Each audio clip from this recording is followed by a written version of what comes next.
camera makes me look like I have acne.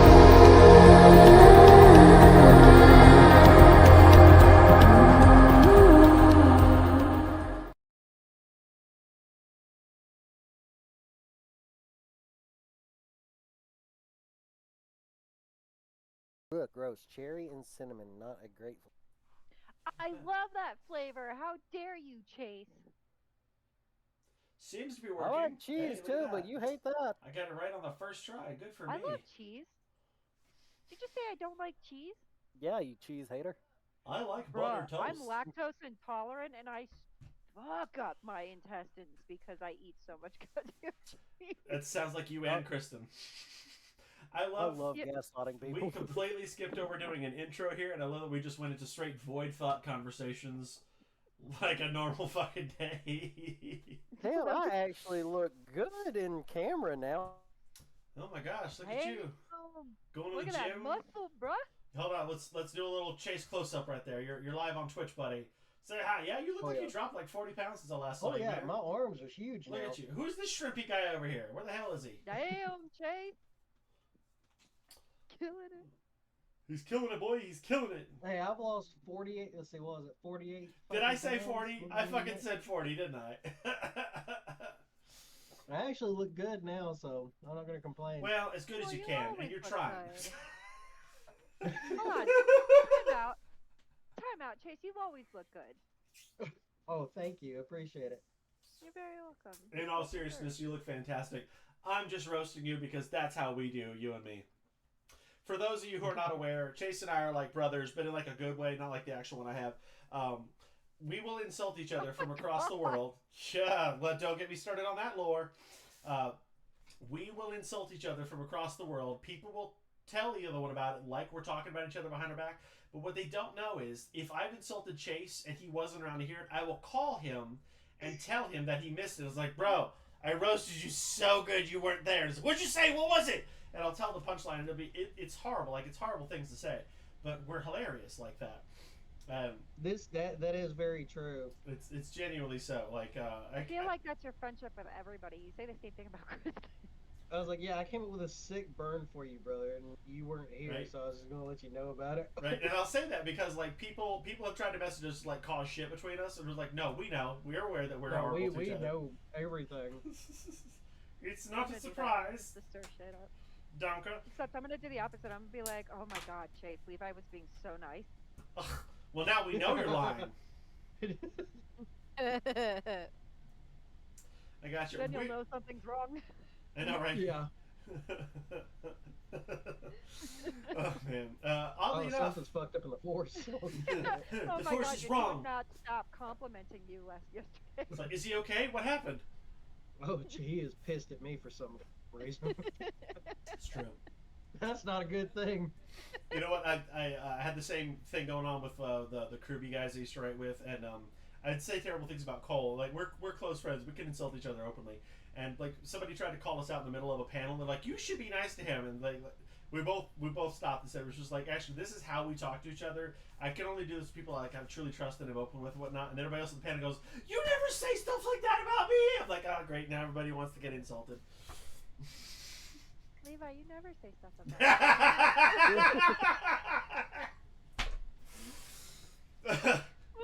what did I do to you? What? We're the same height. That's what I Oh can yeah. kick your ass. Lol. Please do. I'd love to see it. She'll need a step ladder first.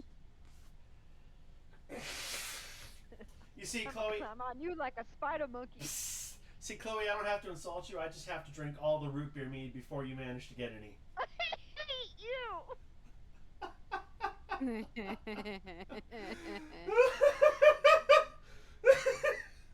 I'm glad you're getting so much enjoyment I out love of how that. DJ's just staring into the things like these guys are such idiots. I don't know why I'm. He's probably trying to figure out how to move his character. Overwatch.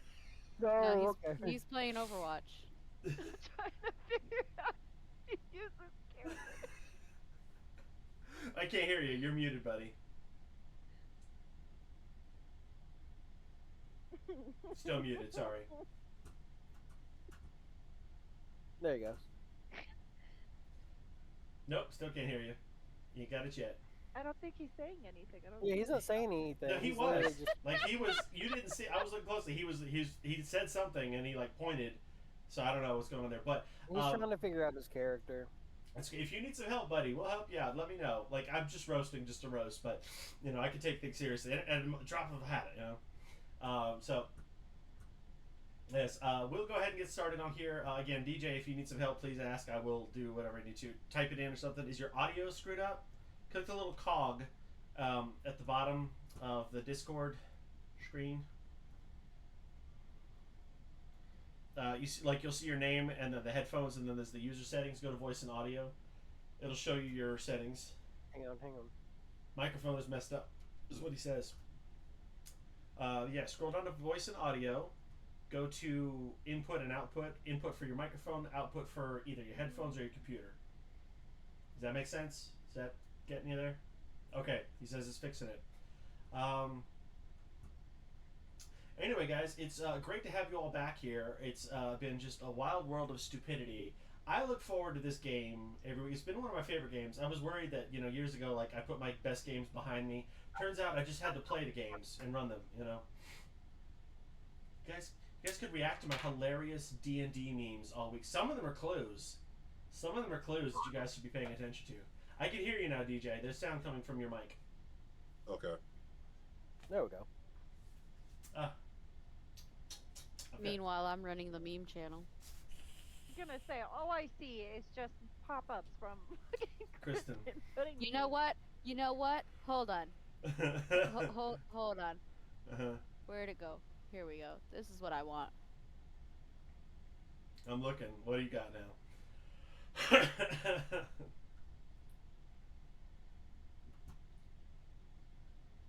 That last one is very true. D&D is just math disguised as Skyrim. There we go. Is there a new one supposed to be? I don't know if you all can see. I can see it. I don't know if anybody else can. Kristen just changed the name of the memes channel to Kristen Run Memes. She's not wrong. Fuck you, Goat Man. This is my meme channel now.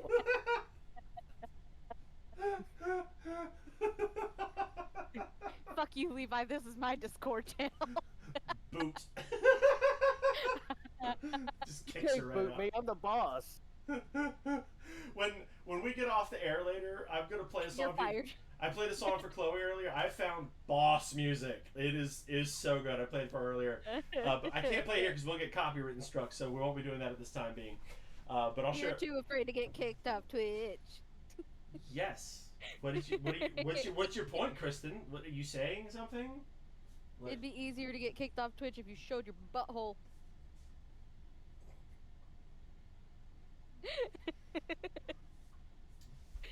Okay. He has no response. Just this. You see, the problem is, like, I've dealt with you and nudity so many times. Like, I'm just used to it. And I just let it all slide off. I don't want to see that. To explain, That's something I definitely don't want to see, Eddie. it's your girlfriend. You don't want to see your girlfriend naked? That's different. No. I'm talking about seeing your butthole. Egg Oh. shit. Wait, egg. What was I saying? Eggshells. What? I don't know. I got sunshine on a cloudy day, but my brain said eggshells. Hey, Kristen, here's a deep cut for you.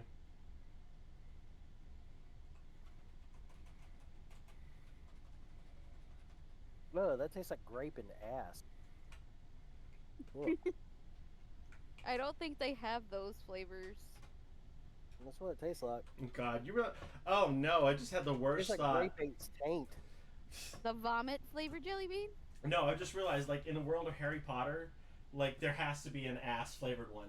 You know it exists. There you go, Kristen. Read that. There's your deep cut.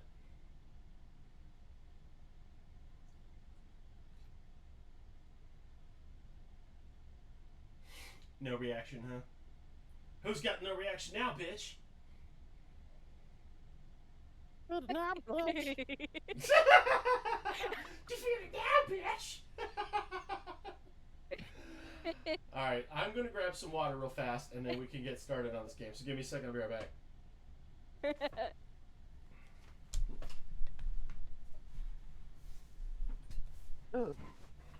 Bean.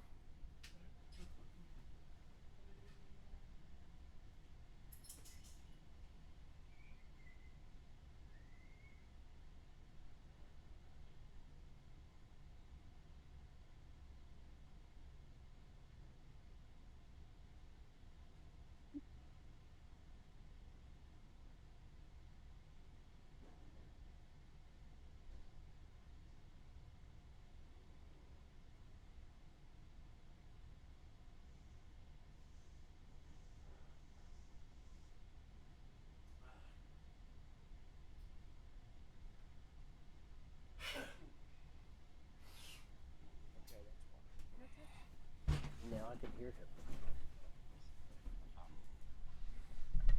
Testing 1, 2, 3. Yep, I can hear you. Hey. Hey, Yes, I oh, can hear you. Yep, oh my god, what the hell? No, I can't hear them. I can hear you. Ah. I can hear you. You're muted, that's why. Oh, You're muted. Why are you muted? Oh, hey, Bean. It's the bean camera!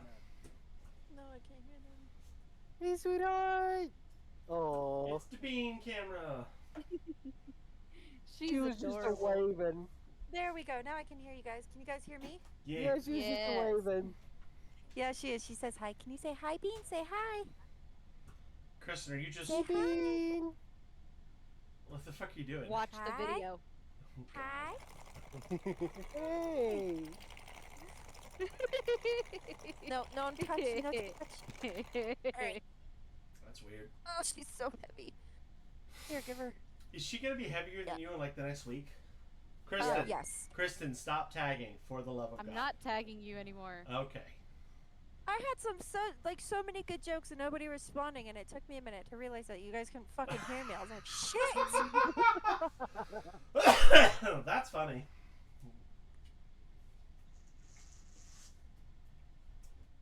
All right, so I think I'm ready to play. How about you guys? Oh yeah. Oh yeah, it's all coming together. Oh, real quick, I have to do my new sponsor because I'm not doing the Wait, the other ones. you're sponsored, but I'm not sponsored. Hold on, wait. It's my Word, channel. come on. What if I put it near my face? There we Yeah. go. There you go. You'd have to June literally shine. put it in front of your. June Shine. It's a hard kombucha.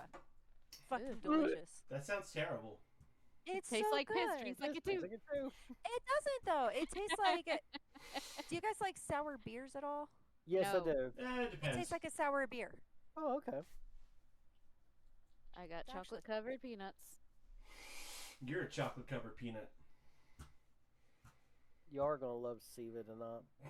When do we not find ourselves thoroughly That's true. entertained by the stupidity that is Siva? Also, we have 3 viewers. We've just been absolute idiots this whole time. So, you know, I've That's all been- they care about is we're stupid. just random stupidity. If you've come for a dumb show, you found the right place, folks. This is peak stupidity, absolute anarchy, the master of mediocrity. That's us here. Anyway, so I've from done that for many things. speaking of your Yeah, I'm not photography, mediocre. anyway. That's just me. No, it is mean, but that's on purpose. But he knows I actually love him. All right, so from the top Speaking here. of Chase, Mhm.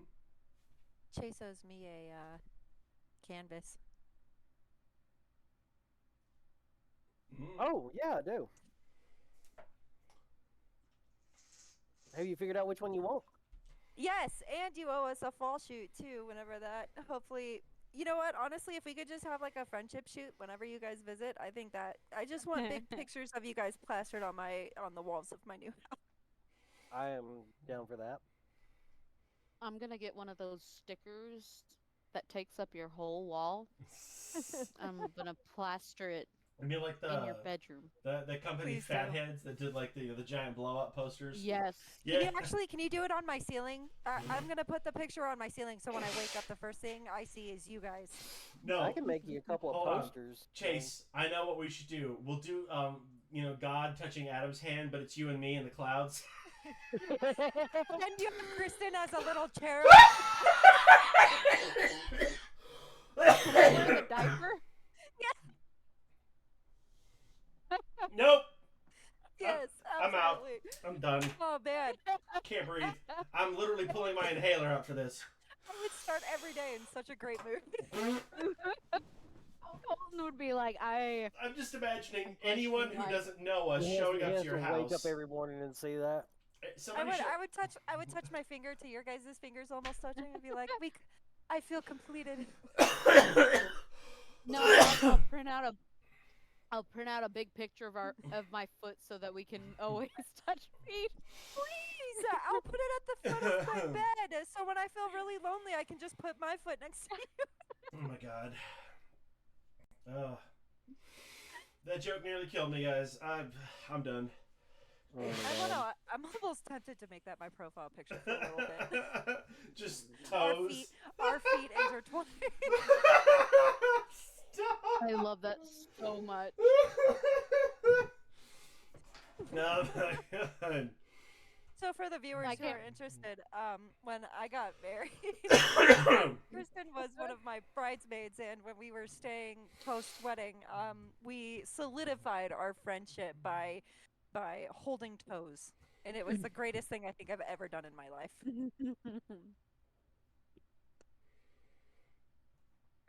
Oh, man, God. good times. I miss you guys. Fuck. Somebody has to.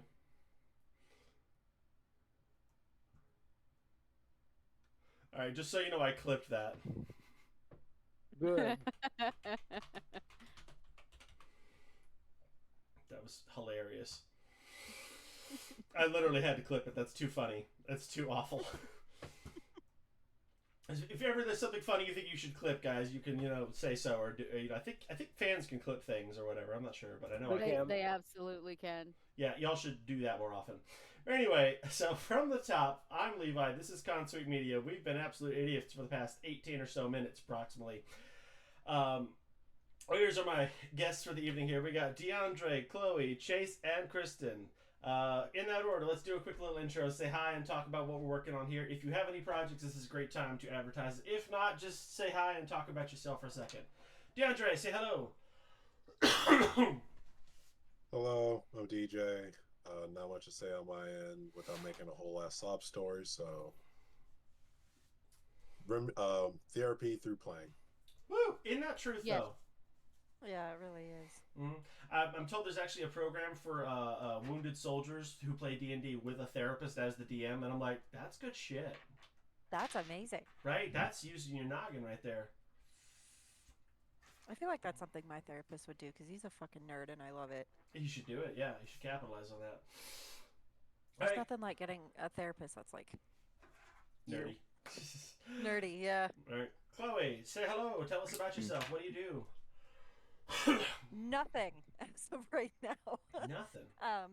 No, I live in bumfuck nowhere in Colorado, which I have very mixed feelings about leaving. I love Colorado. I'm gonna really miss waking up and seeing the mountains, but where we're at in Colorado is terrible, and I'm excited to be close to friends again because I realize that having zero friends makes me extremely depressed. So So why are you moving to Florida?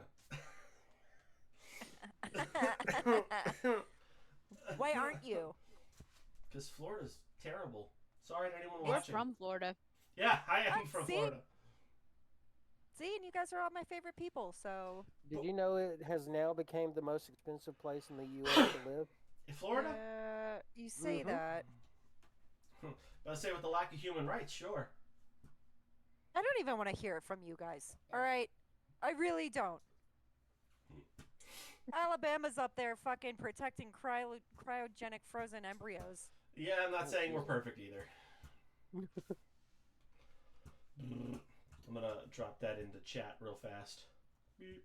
I'm gonna move to the moon. You guys really Yeah, put the right? toes in the memes.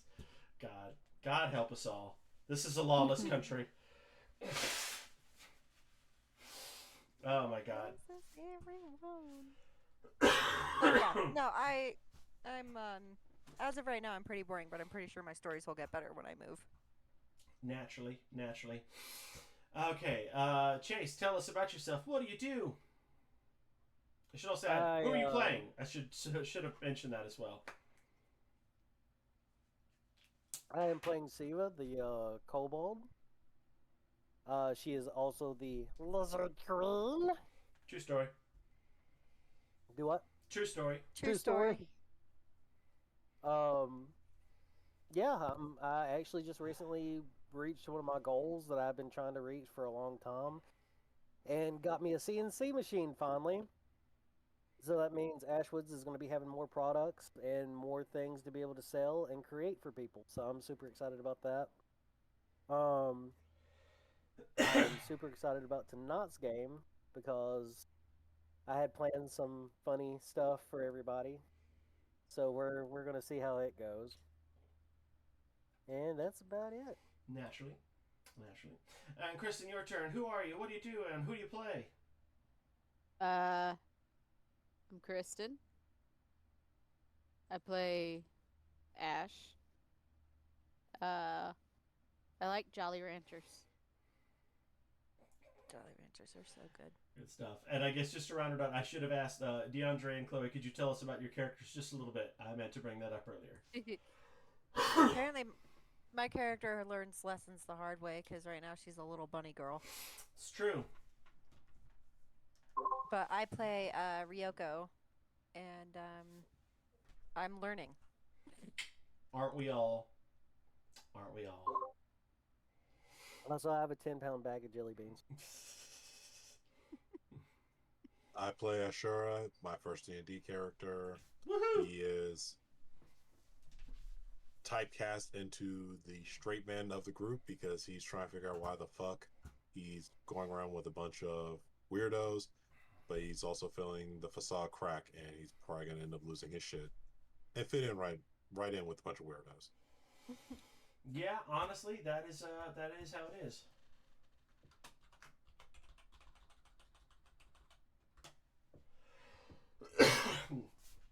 Pardon me. I coughed so hard earlier with that joke. My lungs hurt slightly, but I'll get better. All right, so in our last game, there was a very small, brief, non-leveling encounter, Chloe, involving some intellect devourers. Fuck you, Levi. That meme was fantastic. You know I'm right. Diva was fun. Yeah, I know. Siva just went brain off. Rolled a nat 20 for stupid.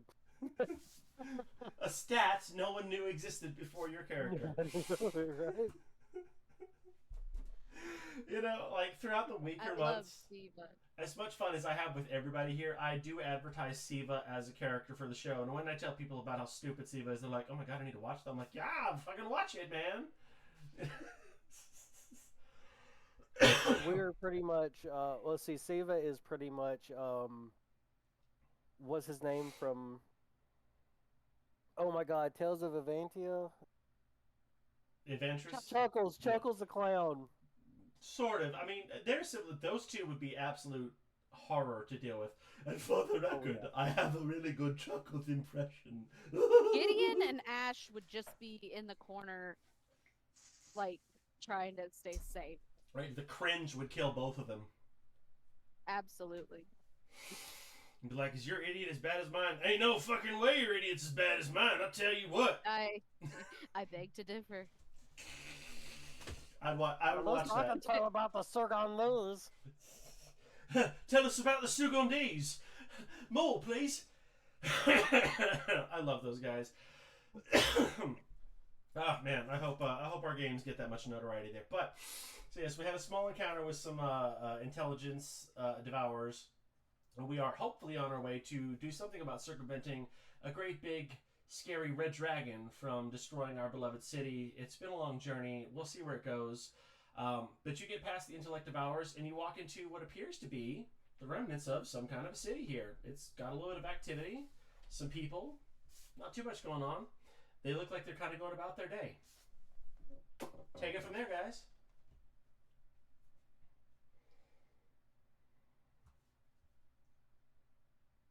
Well, don't everyone clamor all at once. We're trying to find a gate, right? Here's the thing, though. No one knows the exact path. The only person you know of who knows entirely how to get there is Ashura. He's been through some stuff. Not all of it's clear, but he's your best bet. That's been the last plan here. Okay. I look at Ashura and I say, "Hey, buddy. I got a weird feeling that you might know where to go." Sadly, your weird feeling's correct. And what I'm going to tell you is don't fuck up. There's a lot of things here that probably want to kill us, and I'd rather not fuck with them again. So please don't fuck up. I saved you, didn't I? I mean, fair. So collectively, it's not you specifically, it's a royal you. All of us, let's not fuck up. Truer words I have don't never feel been like the spoken. underdog. Also, DJ, your camera's like got you right here, man. If you'll just, adjust it a little bit. You look like you're giving a good, Chloe or Kristen impression with your height difference there. Yeah, I want to see them biceps. I got enough. That's much better. All right, so there are beings in front of you. A little bit to the right, a little to the left, all the way around. What else do you do? Quick timeout. What are drows? Dark Dark elves. elves. Dark elves. Ah, okay. Elves with some skin tone to them. That's racist. No. They're usually worshipping either Illustre or Loth. Mostly seen in the Underdark, rarely seen above ground. Are they like mean? They can be. Yeah, some of them are. Not naturally, like they can have a little bit of attitude, but they're not like naturally evil or naturally good. They got the same spectrum as anybody else out there. They're very Okay. spicy.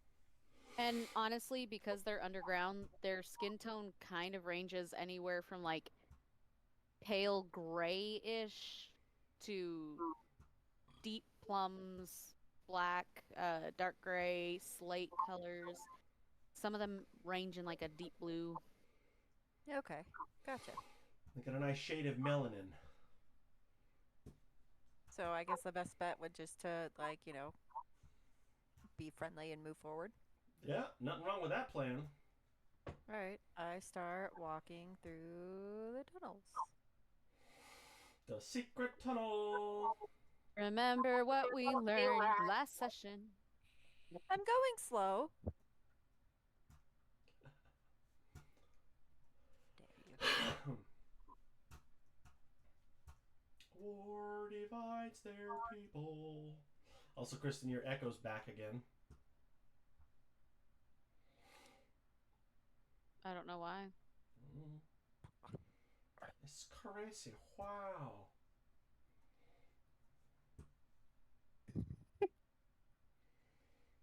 You don't have Why to are you just laughing, Chase? you don't have to just move your pieces. You could talk to somebody or each other. Okay. Yeah. I go up to this drow right here and I ask him, "Hey, have you seen a weird-looking gate thing anywhere?" And this drow, very attractive woman with purple skin, looks at you and he says, "Could you be more specific? There are a few gates upon this region." Say, one that might lead us to the underworld. Underdark. Underdark? Underdark. She kind of chuckles and says, "Do you not know where you are currently?" Do not. Not at all. That's why we're hoping you can tell us. You're in a region currently amongst the Underdark. It's not far from here, but many do not go that way. I would not advise it. Also, you're going to find many of the ones here do not like strangers. Should watch where you go. Siva is going to like tug on Ryoko's shoulder, like her sleeve, and be like, "We're in the Underdark right now." Oh. Oh, okay. Are you gonna move Gustav and Manny? Yeah, I've moved them a little bit already. Oh, okay. I didn't know if they were still in the same spot. I kind of genuinely following. And she looks back to you. She says, "Not that it was very clear what you meant, but if there's something unusual you're looking for, you probably want the Great Eye." Mixed feelings about that. I look at her and I say, okay, two things. One, would you happen to have a path where we could avoid most of these things that don't like strangers? Two, what is the Great Eye and why does it sound like a Lord of the Rings reference that I don't want to mention because I don't want us to get copyrighted? Banned. It's my eyes. And Siva just kind of looks up, blinking with big ass like, and they blink in simultaneously. Like a frog. Yeah. And she says, "If you want somewhere safe, you should go back from whence you came. This is not the region for you. And the Great Eye is a portal to a further place in the underworld. I would not go there if I was you." I appreciate your warnings, and I'm taking them to heart. But if we didn't need to go, I wouldn't be here. So if you could point us to the path to the Great Eye thingy, you would be doing us a huge solid. It is about... Siva, Yeah? really quick, Mm. can Siva look around? Like, is this the area kind of higher up, or is it like just a cavern type area, or is it open? It looks like we're on the floor because it looks like there is some Stairs. above us. It is a little bit of both. So it is cavernous. You definitely are what you would consider underground. There are strange lights everywhere. Like there's lights in this little bitty town, city kind of thing. There's lights that would seem to be off in the distance, but you definitely get the sense that there is no night or day here. It is just kind of all dark all the time. Siva's gonna look around to see if she can see anything that points in the direction of the eye.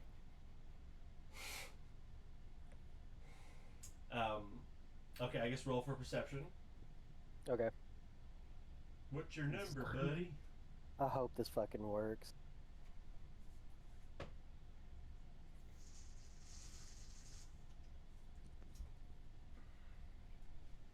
I don't see shit. Oh, nope.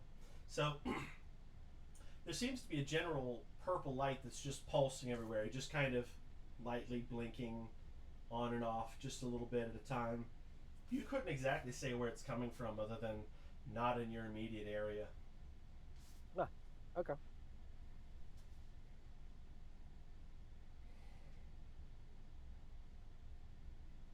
That sucks. Great roll. Does she- Re-roll? No, I said great roll. Oh. Does she point us in the direction? She was about to explain that there. She says, "It would be what you would consider about an afternoon's ride north. 2 or 3 hours of a walk. The great light will lead the way." And she does kind of gesture further along the map. I'll point the general way. Yeah, she kind of points in this general direction with her head, kind of nods. And you do notice what I mentioned earlier, a general kind of purple sort of pulsating in the background. I tell her, I appreciate your guidance, friend, and I have kept your words of wisdom in here to pay attention to. I will travel with weariness. I couldn't think of the word. I'm sorry. I'm so tired. And then I go to the group and I say, all right, guys, we're going to cautiously make our way north for 2 to 3 hours. I need Kristen to roll for a perception check. Perception. No pressure, Kristen. Siva is going to be continuing to scratch the back of her neck and her arms That's decent. as she walks along. That'll definitely do. Kristen, you do notice that this building here, hopefully that highlighter is popping up for you, Yeah. has, and I hadn't had the time to draw it down and translate it, but there is absolutely a symbol in Kant, Thieves' Cant. And for anyone watching here, we use Thieves' Cant. It is a language that rogues are adept in. And there absolutely is a symbol writ on the wall. And basically, in English, or common as we would be playing here, it pretty much just means male.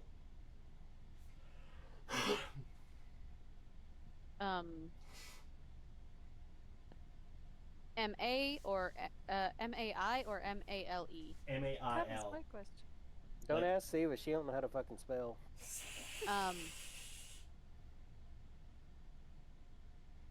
Ash is gonna look around for a mailbox of some sort. There doesn't appear to be one, but the symbol is definitely on that building. There is a decrepit old door kind of opening that's there. Somebody unmute or something. I don't know what that was. You are familiar with this kind of setup. It is basically what would be considered a dead drop for your group of people to have left messages in one place or the other.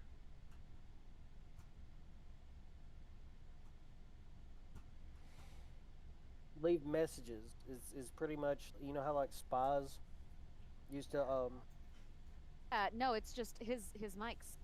Oh, can you hear me? Is it not working? No, I can hear you. Is this thing on? Kristen, do you need me to repeat it? Because apparently everyone else can hear me. Kristen? Testing 1, 2, 3, Kristen? Sorry, guys. I will be right back. No!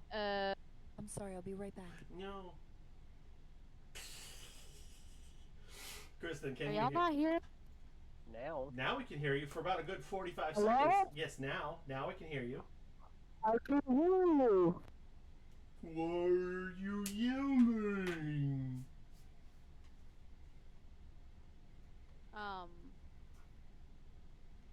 Ash is just gonna go ahead and look around the area, see if they can't see anything.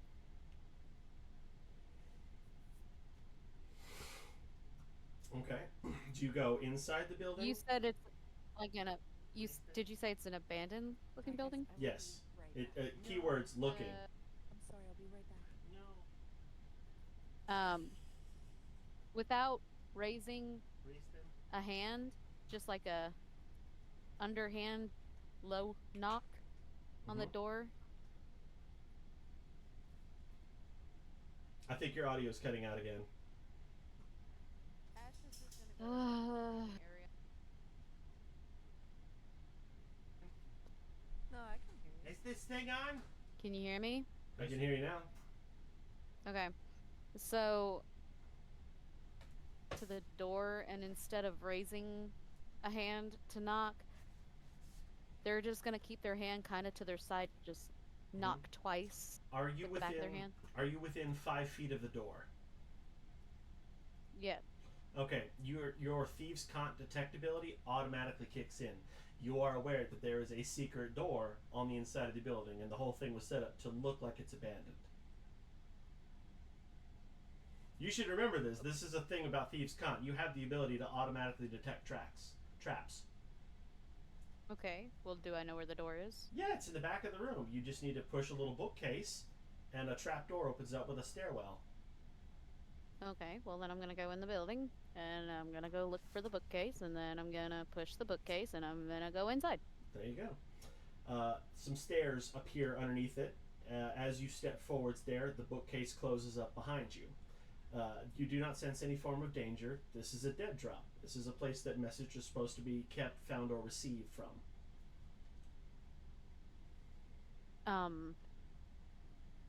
Is it dark or? It's lovely lit with a candle, and there is a singular gnome sitting on what kind of seems to be like an office sort of setting there, like a medieval-y kind of office there. And he looks up at you, and he goes, "Well, I didn't know there'd be visitors today. Come forward. Hello."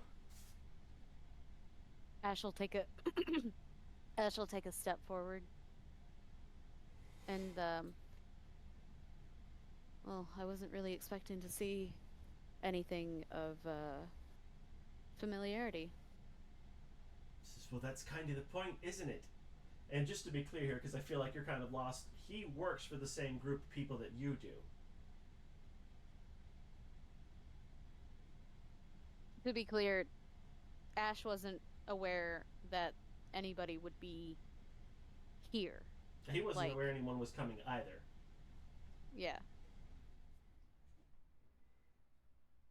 And so we talked about this briefly, very briefly, but it's just, I feel like you're not connecting the dots here. He works for the same people you do. There's a governmental agency all over the kingdoms. This network exists anywhere. Okay, I'm aware of that. I am aware of that. I will make it clear. I am aware that we are part of the same guild. Okay. That it runs deep.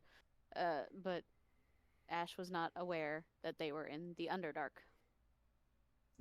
Just to make it clear, they will be everywhere. You potentially could encounter somebody who works for the same group of people as you at any given time. It's not that it's going to happen, but it could potentially happen. Okay. All right, Haces. Well, we haven't got all day. How can I serve you?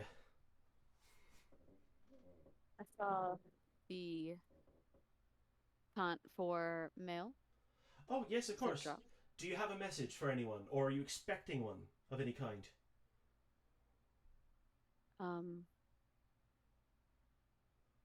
That we are looking for the eye. That if anybody were to be looking for us, that they could look for the eye.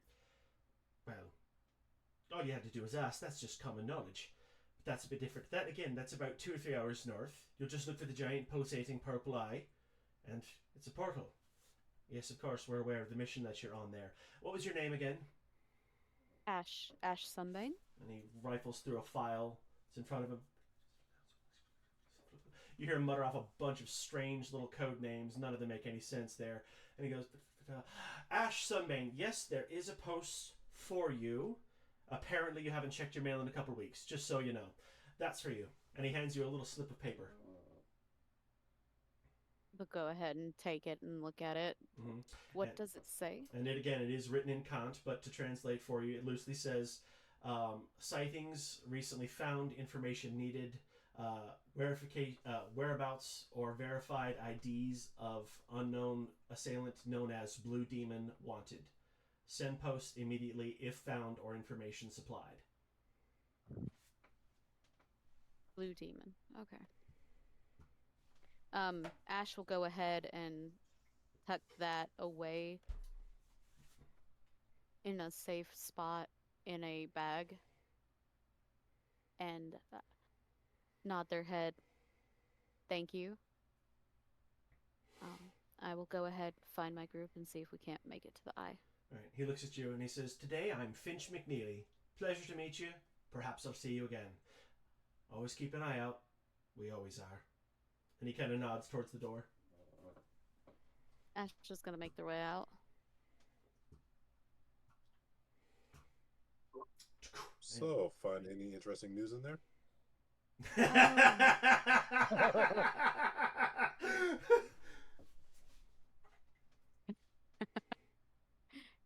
Is Ashura a rogue?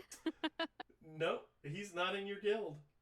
But Okay. he very well have. I will say, just for the sake of it there, Ashura, DeAndre, roll me a perception check. If you roll high, we'll say you saw the whole thing, or at least her going in and out. But if you don't roll high, then it's not something you would have caught on to. Steve was gonna be scratching her back on the door, Just, like just the door frame. She's just like over here. It's like a bear. Yeah. 8. 8. We'll say that you did generally see her go in and she vanished, and that you poked your head in and could not find her, and about 4 minutes later you saw her pop out, seemingly from nowhere. That's what Ashura noticed. Is like, the fuck you go. It's like, the fuck was that about? You just walking into walls now? What is this shit? I don't know, but I found a nail over here that feels pretty good. Just She's doing that vibration. Is Steve You're a purring? You're a weird creature, yet I very much envy you right now.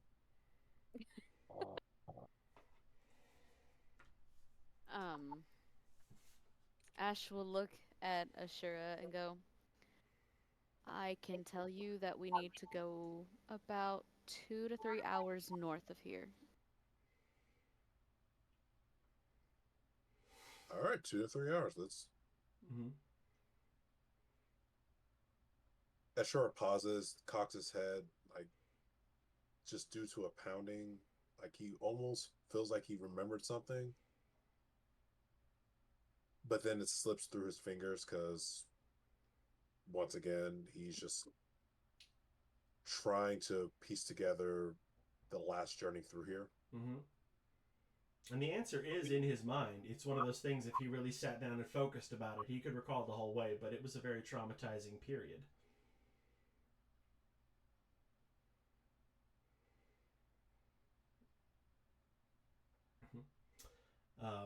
And yes, you guys can absolutely go straight north if you want, but this is the city. There is stuff in here.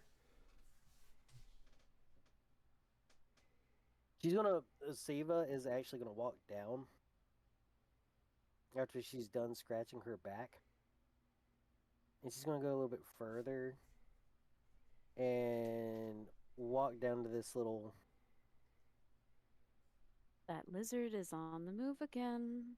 Little shop down here. Yeah, you've learned your lesson about the lizard. Keep a close watch. Ash is just gonna watch from a slight distance. She's gonna step in the doorway and just kind of look around. Like she's lost as shit, but she's more of like looking for something.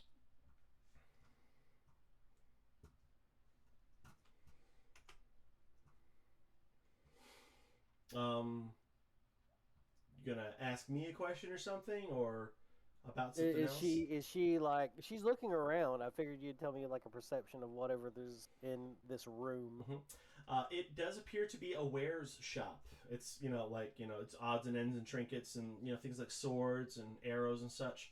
It's kind of your general supply store. You could get a little bit of the basic shit out of anything. Oh, okay. She's gonna walk in and just kind of look at things and stare at like a couple little trinkets. Trinkets, she'll- my trinkets. She'll walk up and talk to I guess, the shopkeeper, or if that would be, Mm-hmm. Yes, and ask him, "Have you got anything that flings stuff?" And he stops for a second, like he was cataloging something, and he had a nice big book with like a feather in there, and he stopped and he goes, "I'm sorry, what?" I'm looking for something that has, it's like a spoon, and it flings things. Oh Lord. I don't know if you mean like an actual spoon that you're trying to throw something at, like a pet, or if you mean a miniature catapult. Mini catapult. That's it. Well, it's not a particular item that I'm known for selling here, but I mean, one could procure one if you had the time. There is also an artificer in town if you needed to have something unusual made. A blacksmith as well is quite skilled, so there is that as a possibility. Is there something that I could help you with, a bit more general, with my shop? Perhaps we need. Excuse me.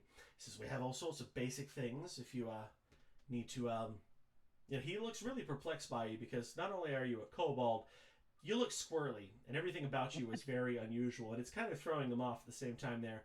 Because he doesn't know if you're going to be a customer or if he needs to call security on you because you've already pilfered like 3 health potions. And he's trying to decide. He's like, should I be offensive and call the cops? Like take that risk? Like how far do I go with this there? So he's trying to make a decision on committing about that. Kind of trails off in his thought. I was looking for other things too, but I just needed that. Do you have any health potions? Yes, basic ones in front of you. 10 silver pieces, approximately, will give you a nice little boost of health. There's about a set of 5. Mortimer finished a vial just yesterday, and I've got a fresh shipment in, so there's more to come if we need to. Would you be, using the local common dinar or a drachma? We do take all sorts of different forms of charge. Sometimes she looks at 3 health potions, and Were she you kind of starting like, to talk normal as Siva? yeah, I was. she starts to kind of like slide them over very gently. How much for those? What did you grab? Three health potions. It was just like the small one. Yeah, so he says, oh, that's very simple. That would come to a total of 30 silver pieces in what you would consider standard common coinage. Do you have that upon you now? I do also accept bartering. I might. She Ash is going to walk around after they hear bartering. Siva, what are you doing? health potions.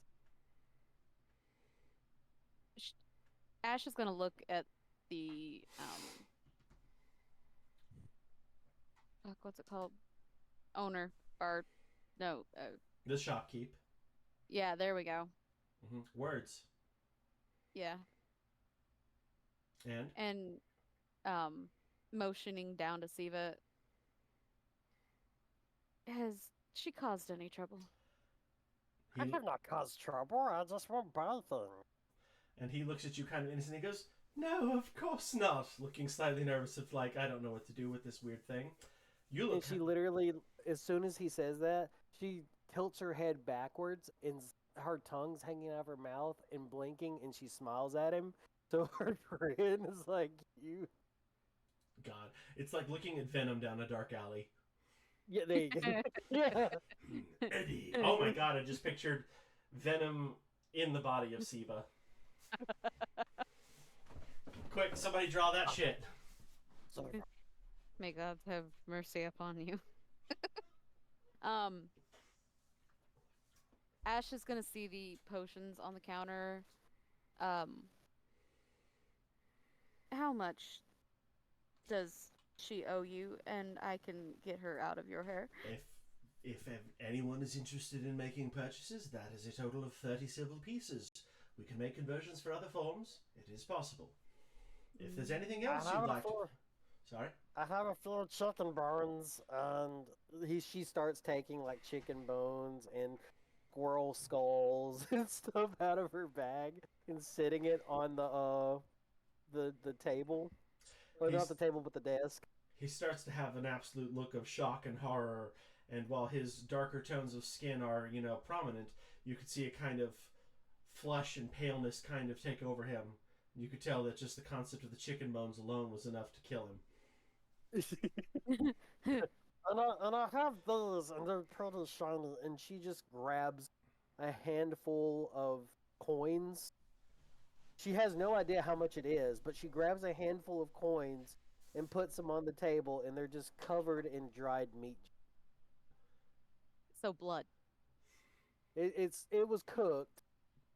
There's a difference. So it's not much of a difference. Yeah. But there is a difference. Meat juice. It's cooked blood. It's cooked meat juice. And just to catch up, Chloe texted me. She got a little bit off track there. Let's do a quick recap for her here. What was the last thing you heard, Chloe? Kristen was looking around for a mailbox. I apologize about that, guys. It was a very important phone call. Oh, no, you're good. That whole spiel, your character didn't know about anyways. But okay. In game, yeah. Kristen got to have a private meet and greet with her local guild. Yes, they're not local here, but they are a spy network spread across. I will be right back. Spread across the known kingdoms. She did have an encounter with a fellow named Finch Feely on the inside there, who was a courier, and he sounds like a pervert. He's a nice little fellow. He's a gnome. Really? He's a little bit sketchy, but not in like a creepy pervert kind of way. He's more of a clerk. He's what you would identify as a handler. And she basically came to check her mail as a rogue, and she found a letter in Thieves' Cant putting out an ad. I forget exactly how I phrased it, but it said, wanted, information on known suspect, alias is Blue Demon.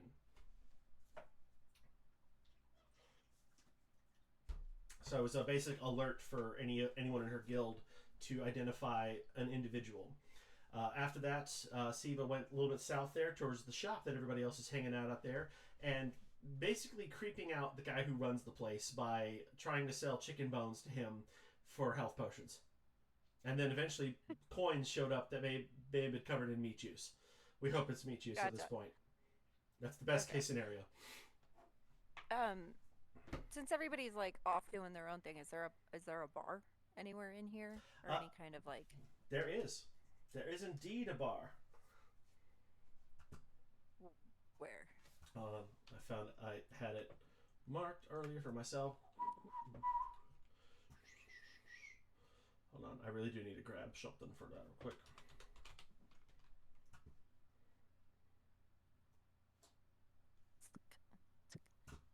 Beatbox and blueberry. Good lord. I used to drive Colton insane with that. Literally 24/7. Yeah. We wouldn't see each other for like weeks, and then the first thing I would say is, "I'm a beatbox and blueberry." Okay. So I've got to get my right screen. Good old Clovis. You will find that there is a bar up and this way. Ryoko runs up to it. Yeah. Whing! Manny sees you disappear off towards alcohol again, and he's always quite concerned that you are constantly inebriated. So he follows suit to see, if you need help. I wave at him cheerily, and I say, "There's a bar." He says, yes, indeed, there is a bar. Gustav kind of follows suit and follows up a little bit there. And it's kind of open courtyard sort of thing, but there appears to be what is known as a deep gnome in the back, and it's a gnome from the Underdark, serving up drinks to the drow. Okay. And he's also, classically, cleaning a glass. I walk up and I ask him what the hardest thing he has is. And he looks at you, and he looks like he's about to make a very sexual joke, and he makes eye contact with Manny. And Manny, gently grabs his dagger, and the gnome thinks better of it, and he goes, "I'll say what I've got." My ear twitch. When Manny does that, my ear twitches back and then twitches forward. I forgot for a second you were a bunny. It's like, what? Oh, yeah, right. I did that to you. As far as I'm aware, it hasn't been removed. No, it has not. It is still there. You are still bunified. You have not even approached trying to get rid of it. That's the worst part. I'm going to have to make it worse. It's going to have to be a problem for you to learn your lesson. Glow bun. What do you mean? Using it as a sexual / bestiality fetish wasn't... Apparently not. You like it too much. She's a furry. I'm a self-hating furry. Oh no, you're the worst kind. What was that, degradation? Yeah. Good lord. God. Oh damn, I got her coughing. Yeah, I recently found out that vapes have sucralose, which is something I'm allergic to. Oopsie. Oh, right. Yeah, I found out. That fucking sucks. Yeah, my heartbeat has been really bad lately, and I've been getting nonstop migraines, and I found out because of the fucking sucralose. So I just found these non-sucralose vapes that I'm gonna start doing, and hopefully sweet. see some improvement because shit sucks. Yee. But yeah, all right. So I wait for the gnome to get back. I got you. And he comes back with a nice clear bottle, and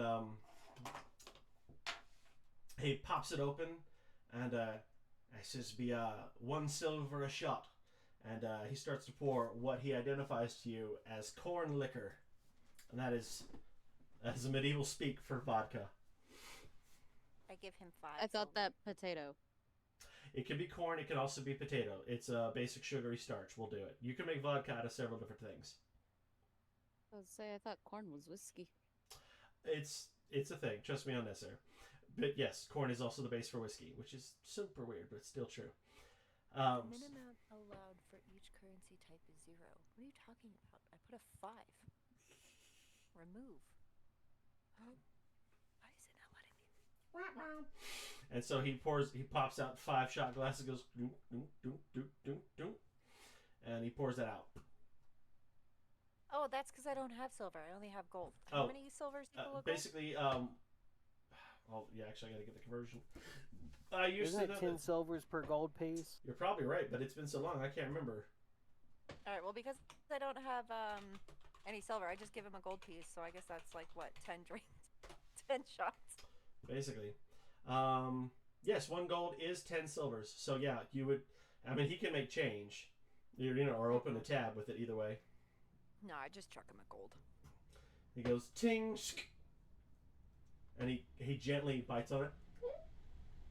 And he puts it in his coat pocket. And he goes, "Dunk, dunk, dunk, dunk, dunk, dunk, dunk." 5, pours them out there for you. It goes, best in the house. And he goes back to stacking glasses. I look over at Manny and I wave him over all happily. And Manny comes over kind of begrudgingly and like sits down. He's just like, you've got to be kidding. Is this necessary? Every place we go. Like, is sobriety the enemy or something? I just look at him like with a you know better than to ask me that question kind of face. And I hand him a shot with a big smile. He says, you're going to be the death of me, you know that, right? And he, makes a cheers motion and goes, clink. And he drinks it down. I down 5 of them and I leave the 4 for Siva when she eventually appears. Speaking of that, we can have a quick little aside for Siva. Where are we at there? Or Kristen or DeAndre, you guys doing anything in particular? Just standing in the street? Oh no, Siva was. She had put the stuff up on the thing, waiting for it to see if it was okay. I know. Well, this is as a trade. part 2 of that story. There, we're trying to get a little bit done at a time. Pick up the story. But I do want to ask, DeAndre, because we haven't done anything with him. Are you doing something? Are you following? Are you doing whatever? Yeah, while the crew in the bar is enjoying themselves, I walk back over to the drow, Mm-hmm. the one we first spoke to, Mm-hmm. and was gonna ask a few questions. Right. Now, you notice that she basically looks like Karlach from Baldur's Gate 3. She is shirtless, but she's wearing an apron over what would be her, exposed self, and she is hammering away at a sword, and she's just ting, ting, ting. She is working a sword to death. Giant one, got it. Mm-hmm. Muscle, beefy, red mommy with horns. Mm. I know, right? Step on me. I mean, I'm down for it. But anyway, Right? Right? If I die, I die. no, no. Wanted to ask questions of just about the area and the purple light. Got you. As you approach, she sees you, and she puts down the hammer, and she goes, "Oi, it's you again. I thought you'd be dead by now." Yeah, about that. Was gonna ask you if you had seen me before, but apparently, surprise, bitch, I lived. And that's basically how she takes that. She goes, "Well, it's good to have a sense of humor to get through these times." And she says, "You looked like an awful fright last I saw you. You look much bit better now." Yeah, about that. Can you piece together that? I vaguely remember coming through here, but really remember being in the hellhole that was that fighting arena. Oh, you ended up How in... did that come through here? She goes, "Oh, you ended up in the pits. Oh, love. That is rough. You never want to do that." But yeah, no, I don't know exactly what happened to you, but it was a couple of weeks ago now. I was in the middle of doing the same thing I do every day, and there you were, as blitzed out of your mind as I've ever seen anyone on a Friday night, ever. But you didn't look drunk. You looked like you'd been beaten near to death twice again and dragged through the streets, bleeding out pretty much every part of your body. And, well, I tried to help you, but when I approached you, you took off running south as fast as possible. I just know you came from the blinking light, the northern gate. Was there anyone? Was there anyone in this wonderful town you have? Was there anyone that was normally? Was anyone there that normally wasn't? Hmm. I mean, people come and go, and it is the Underdark, and it's happened before, but it's hard to say. Let me think about that for a second. Please do. I feel like there's a key component to my memory that's really, really needed. Probably around centered around the fact that apparently I came through here with my ass beaten, and I feel some type of way about that. Well, that makes perfect sense. I'm glad you're all right, though. I thought you were dead for reals. Not yet. That's a tomorrow thing. Well, let's hope not then. To better days, I hope. Right. Right. Let's see. There was some military man who came a few hours, days. Hard to say, but he was dressed well, but he looked like he knew how to fight. Didn't really talk to anyone, but he came and he went. And since then, other things have happened, but that would have been the closest to it.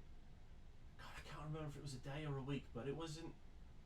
It wasn't too much longer after you. I feel. I don't know if it was connected or not, but it did happen about like that. Second.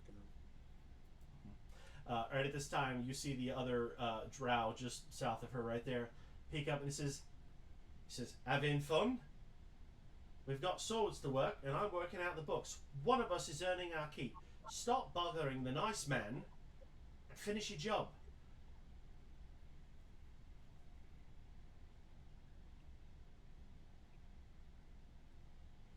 She's again. Apologies about um, interfering with your work, but if I may take more of your time, and with that, I pull out one gold piece. At that point, the other girl looks at her and says, "All right, fine. That buys you a little bit of time." And the Karlach looking woman, she reaches forward, takes the coin, says, "Don't mind her. She's jealous. Doesn't like me talking to other men." She looks back at her and sticks her tongue out. These two appear to be flirtatious.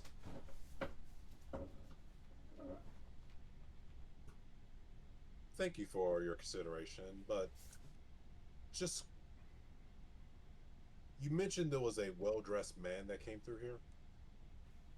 Yes, but and I don't want you to think that he was like princely or something. It wasn't that. I mean, it was fine dress, but it was more. What do you call those? They're they got the medals on them and such. The dress blues, I think they've said something like that. You know, he looked like he led.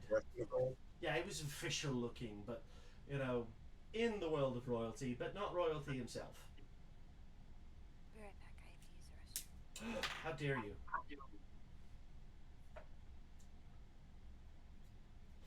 I would like to roll an insight check. Okay, about what in particular we're shooting for? So, as the drow brings up the man in his military dress uniform, I take a look around and ask, how often do you see someone dressed in their military uniform in this location? So that is the good question. Sorry, are you asking me as the DM player or the character that was in front of you? Character. Okay. Says now that is a good question. In this particular area, I have never seen anyone dressed like him. It was unusual. And to that, you want to roll the insight check. Okay. As in, like, is she lying or something? No, just wanted to look into the. She said that she's never seen right? Yeah, yeah. It's a woman. That she has never seen someone dressed in this area, and want to just see how she inquire like how she reacted to seeing this individual. It's the first time that anyone sees something brand new. It's kind of like, huh, that's fucking weird, regardless of what you do. Okay. I would say that her general reaction was obviously that it was odd and out of place. But yeah, I guess roll for insight, and I'll see what I could tell you about that at that point. 22. Yeah, that'll do. She would have attempted to try to procure his services because, as military as he looked, this is a guy who potentially could have funded a very large order, for either one nice pretty sword or a bunch of, embattlements of some kind. She was thinking business. Like, this is a guy maybe I could get some finances out of and, keep my business going here. Things like that. Okay. But again, he moved on quickly. Now, do you want to ask her a question directly, or are you trying to get more DM knowledge? I'm asking her the question. Okay. Not meta breaking. I got you. In that case, you don't really need to roll perception. So, like, if the character you're talking to is willing to discuss things, that's totally fine. Just ask them playing out in character, and you can suss out their answers as to the authenticity of it and such like that. But, Okay. You're mostly on the right track. But basically, if we're asking her that question, she gives basically the same answer. I says, honestly, I thought that it was a very good chance that, he could have kept my shop running fancifully. But he moved on so quick. He did ask me a question or two. Honestly, about like you did. He asked if I'd seen anything unusual, and, I did let him know of some basic things here and there. You did come into mind. I did mention it. And afterwards he left. And that was the end of it. He moved on southward, and I've not seen him since. Okay. Is that satisfactory to your needs? So what? Is that satisfactory to your needs and questions, sir? It is. I thank you for your time, and please do not let me keep you from your busy work. Right. And she gives you kind of once over, and she says, don't mind if I do. And she puts the coin in her, her chest pocket there. And she goes back to hammering away. And at this time, like, you notice that her apparent girlfriend over there kind of harumps and closes her book up. It's a ledger. And she walks off just a little bit miffed. And I do hope the two of you will have a fantastic time later on with the ghost coin. And with that, I wander away towards the bar. Right. And she says, "Will do, love." And as you are walking away, you hear her turn back around there. She says, "Do you have to flirt with every single person that walks by?" And he says, "Oh, come on, it was harmless. Look at him. He was half dead. What's he gonna do?" And like you hear that as he's leaving, or as you're leaving. I fucking do a lot, I'll tell you what. But anyway. So we're gonna pick up our scene back with Chase and Kristen down there at the with the little shop there, the general store, with the potential meat covered everything. So you guys, where are we at here?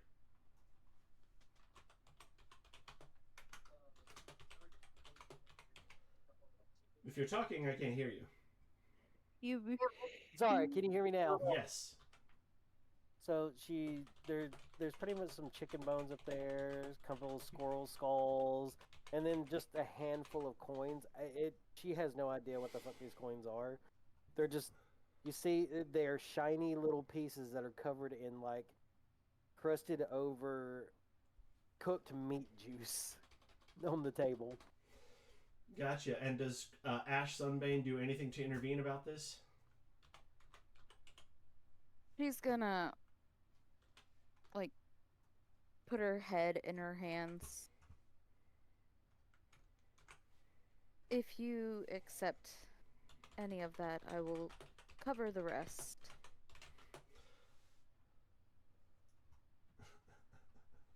Siva starts scratching her neck again.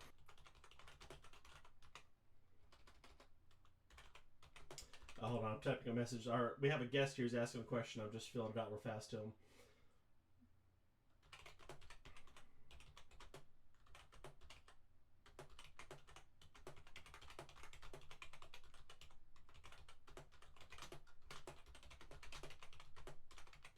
Boom, there's a good answer. We're getting an audience today. People are typing stuff, so we're getting a little popularity, my guys. It's pretty cool. They like us. Anyway, so the poor drow mage man who is running this store sees all of this there, and he looks like he's got a piece of paper that looked important, and he's just kind of nervously wrapping it up there, just watching his shop get sullied there, and he's just like, do I have to take the chicken? He looks She like starts. She just looks up at him. But they're really good bones. They still have a little bit of meat on them. And she takes her tongue and wraps it around one of the bones, and Right. plucks the piece of meat off. he turns And back around. into her mouth. He turns around and he grabs the nearest bucket and he just absolutely hurls into it. Just,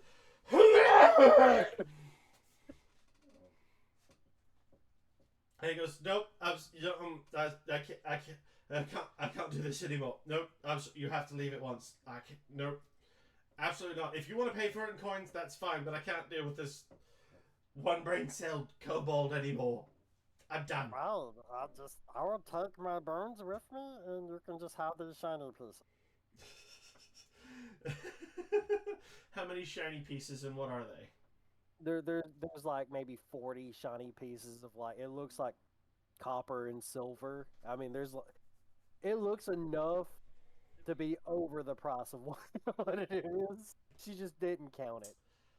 He goes, "That'll be enough.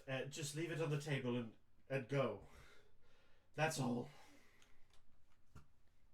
Ash will go ahead, grab the potions, and then nudge Siva out the door. Okay, We're gone. But you got my potions. Okay, you can have them. All right, let's go.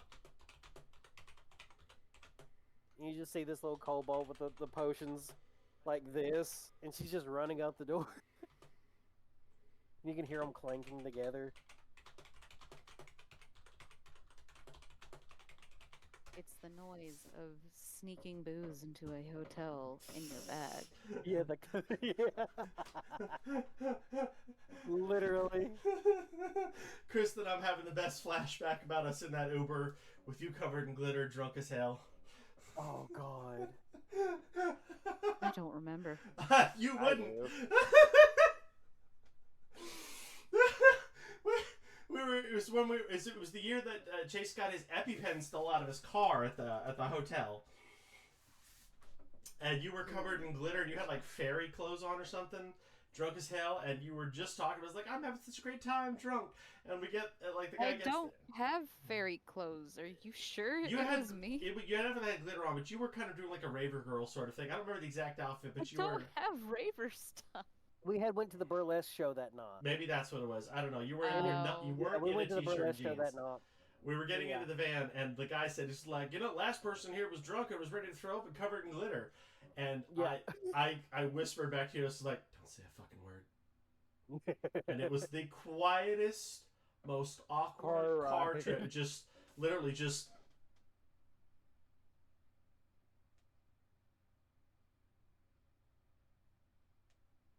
Just like for like 7-8 minutes while we were getting to the con, it was so like I'm just thinking, I'm like, Kristen, I know you're drunk. In my head, I'm like willing. I'm like, don't say anything, don't say anything, don't say anything, don't say anything, don't say anything. Apparently, it worked. As soon as we got out, and he left and whatnot. He was out of earshot, and I was just like, oh my god. Ah! It's I hilarious. remember that guy canceling our Uber.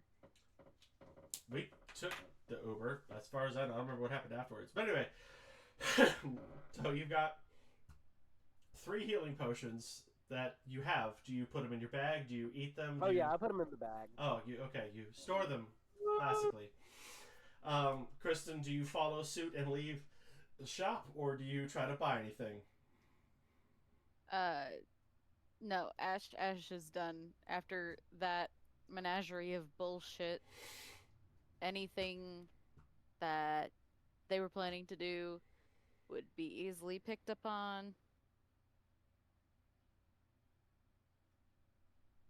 Mm-hmm. So we're out. You're out. Okay. Then we'll reconvene our scene up at the bar, smidgen north up there, whatnot. And Ryoko's getting decently plastered, and Manny's having a shot or two, and Gustav has gotten a nice bottle of brown ale from the gnome, and he's just sipping away at it, having a good time there. And just Siva. that's where they're at. Yeah, Would you like to move? There we go. yeah, I am. Swing.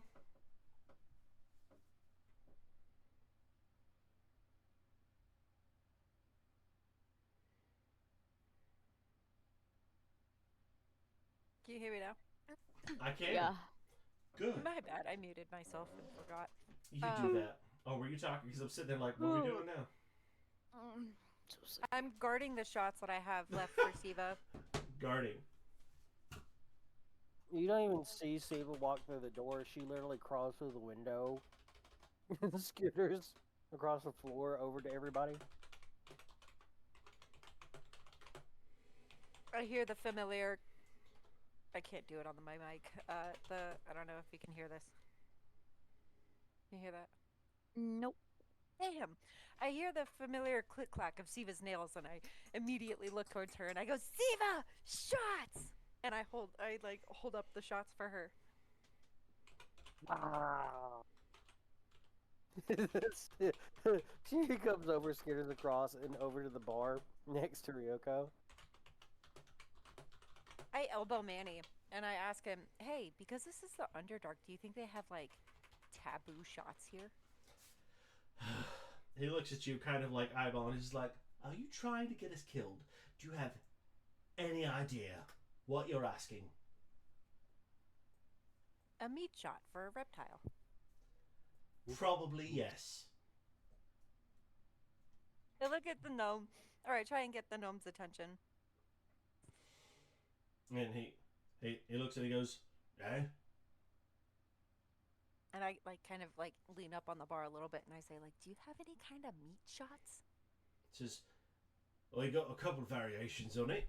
There's your classic blood wine, derived from blood. So there's that.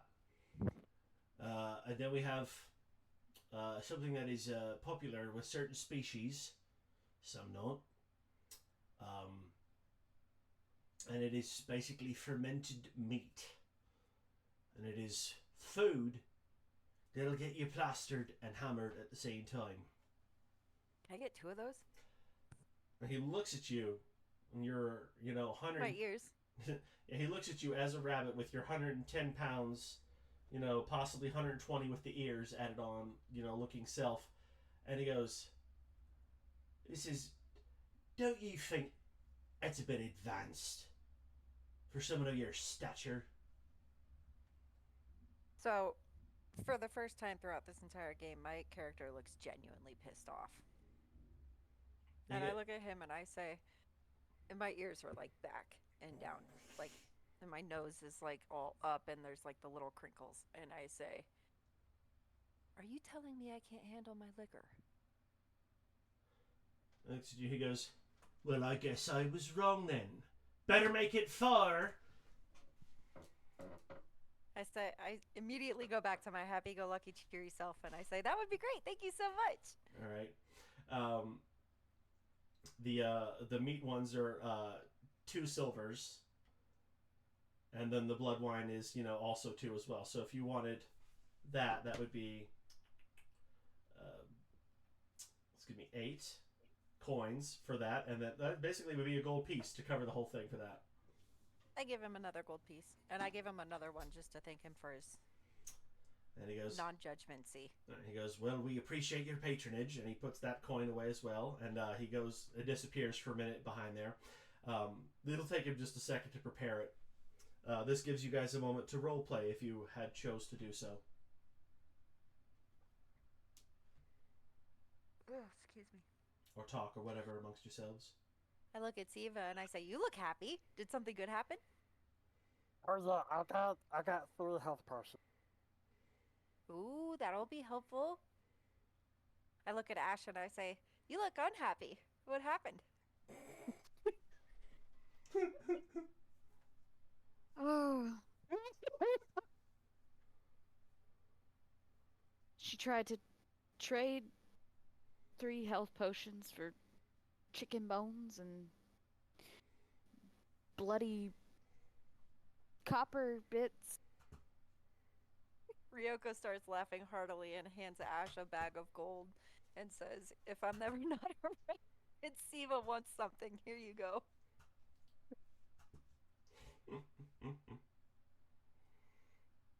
Lord. I was a little offended. He didn't want my bones, and it was sad because they still had a little bit of meat on them. Well, one of them didn't because I ate it in front of him, and then he threw up. So I was just like, I'll just take this back. I look at I love this game. I just love how stupid it gets. I look at Siva and I say, "Well, at least you got to keep your bones." Yeah, they're pretty good. They have artisanal bite marks on them, so they're really expensive.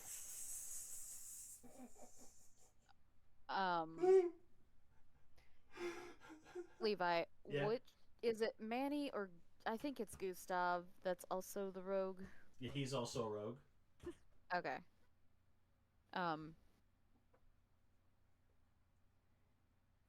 She's gonna look at Gustav hoping that he's like looking that way at least. You know, you could signal to him in Kant. Yeah. And that's what she's gonna try to do. And at that moment, he kind of pipes up a little bit like he was enjoying nursing his alcohol. Where did I park him, actually? Hold on. He's not too far from you. To the right. Yeah, there he is.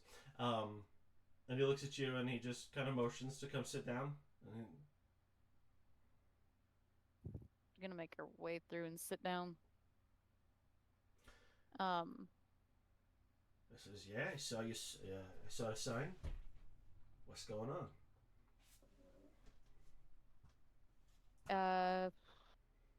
Hold on.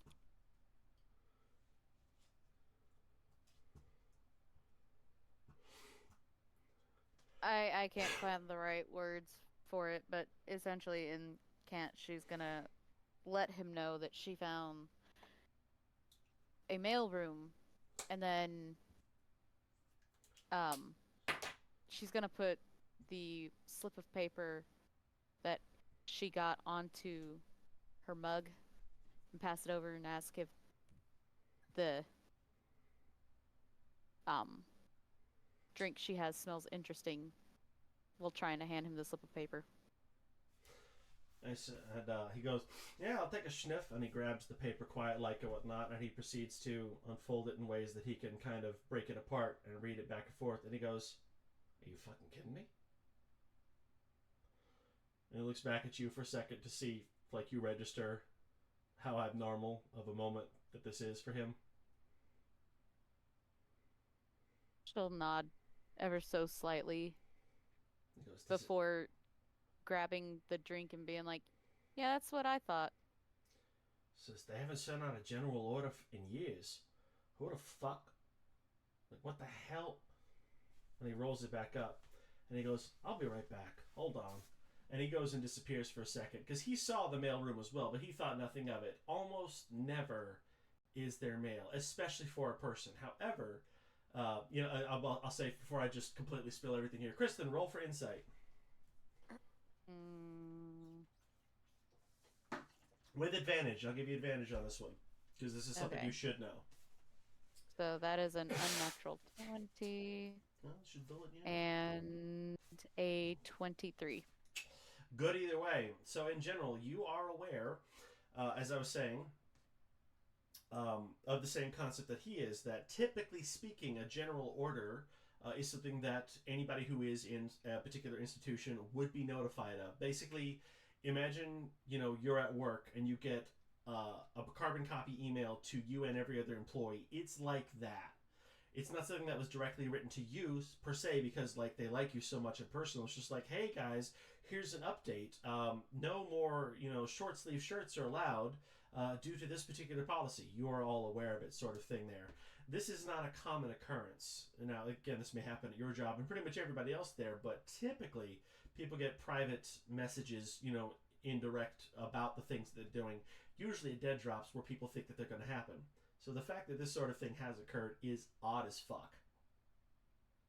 So he disappears for a second to go check because logically this should mean he has one as well. He didn't check because he thought there'd be nothing here out here in the Underdark, but he's going to go back and check it out real fast. So there'll be another turn before he returns.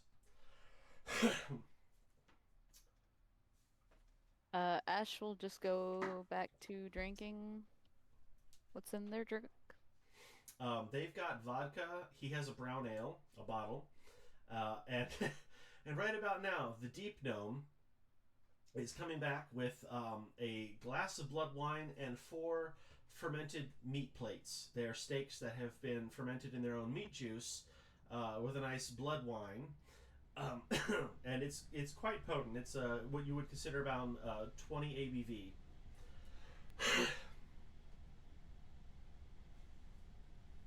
Is he giving them to us now? Mm-hmm. Okay, I place one in front of Siva. Stoked. Right, and for the Got a record, little steak. it is pungent. It has a kick to it that like slightly burns the nostril hairs in your nose. Not that you had too many of them, as you know, kobold, but the few you did just got singed. It's got a punch to it. Oh, that's my scales curl. They said they had alcoholic meat. I figured you'd want to try it with me, and I hold up the wine to cheers with Siva. Cheers. Cheers! And you have the option of drinking the juices off the plate before you try to eat it. Oh yeah, she's going to. She's definitely gonna. She actually takes the plate, holds it up, and goes like tips it back, and lets the meat juice just fall into her muzzle. And then the meat, you can see it slowly sliding off, and it plops right on her tongue. When it makes contact to your tongue, it is strong, it is alcoholic. It's so fizzy, it almost feels like the meat's trying to eat your tongue. It's not, but it does give you that sensation of, you know, who's eating who here. She starts to chew it, and you can hear her go, ah. Could you describe that noise to us? Your microphone clipped. She starts screaming in a curdling, "Aww." Does she even chew it, or she just, you know, Garfield She's that sitting shit? there trying to chew it. You could hear.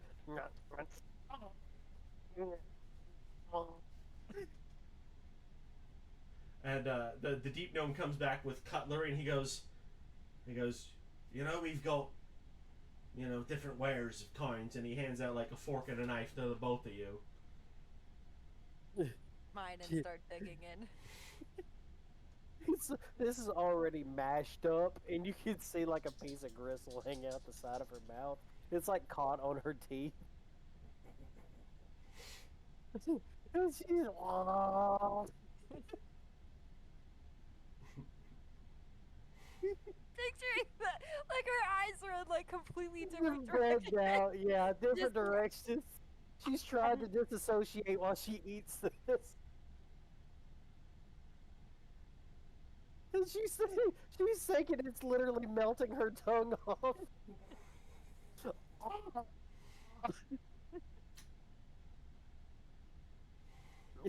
Her eyes are bloodshot at this point. She's as happy as could be. To a non-human-based creature, this tastes delicious. To anything that would look like Ryoko or Manny, the flavor is a little weird. It is not something a brain could easily adapt to. But to a lizard, this is fucking great.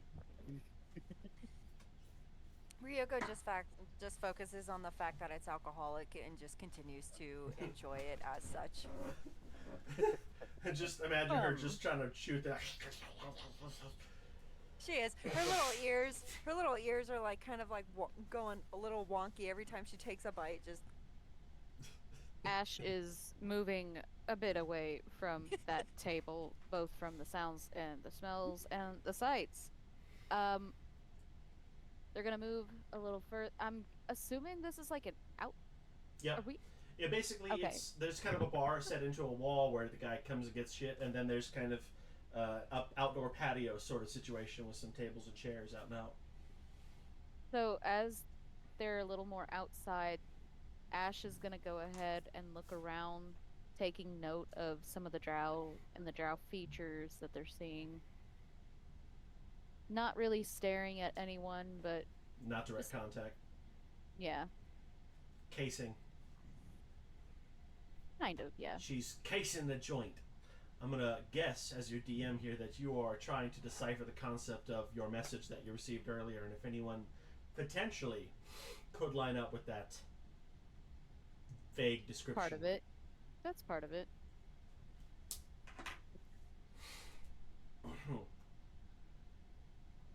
I got you. Siva hasn't had anything this good since the cotton candy. I think about the cotton candy scene all the time. Like, it gets to me on a daily basis. Gotcha. All right. In that scene there, and Manny just he's ordered himself a brown ale as well. This like it's not bad. He's kind of enjoying it. And he says it's pretty good, and he's just sipping away, watching you guys be absolutely stupid. Once my plate is finished, trying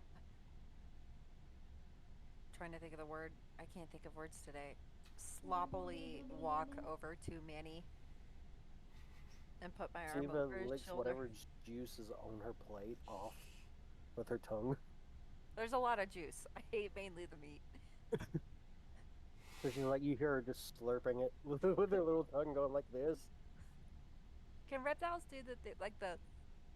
Like the lizard thing. Oh yeah, the straw, probably. No. She could like So she curl just, it like- around. She like curls it around so it's like a point. She looks like a damn like half Just- lizard, half mosquito. She fucking turns her tongue into a proboscis. Yeah, proboscis. Oh no! Oh Proboscis. no! God. Best decision I've made in this game so far. Which one are you referring to? The meat, the alcoholic meat, or what? Absolutely, giving a Siva alcoholic meat. Okay. Well, that's pretty good.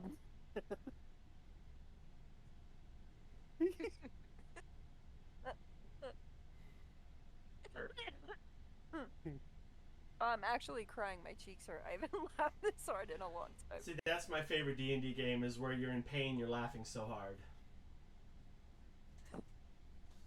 Just imagining a cartoon of Siva's It's tongue. it's kind of in the neighborhood of picturing something Garfield will do, but like not quite. I wrap my arm around Siva on one and Manny on the other, and I say, "What do we do now, guys?" I says, well, as soon as we get a bit of a heading, we'll go on out. And he, also kind of puts his arm underneath you to help support you and keep you set upright. I said, "Let's go. Let's find the dragon." And he looks at her and he's like, shh. I just giggle. You're a mess, you know that. But I'm your best. For like half a second, he blushes a little bit. And he's like, "You're ridiculous." Anyway, right then at that point, Gustav pops in and whatnot, and he sits down next to her and he says, "Boy, you should check out the local library. I tell you what." He sits down next to Ash. That's Thieves' Cant. Yeah, well, basically, that is he is pertaining a message in Thieves' Cant to you. Siva says, I'll tell you over fucking road. Does she throw up? Does that throw up? Guys, no, don't. Oh yeah, don't forget. Sorry. Whoops. I'm so drunk I probably can road.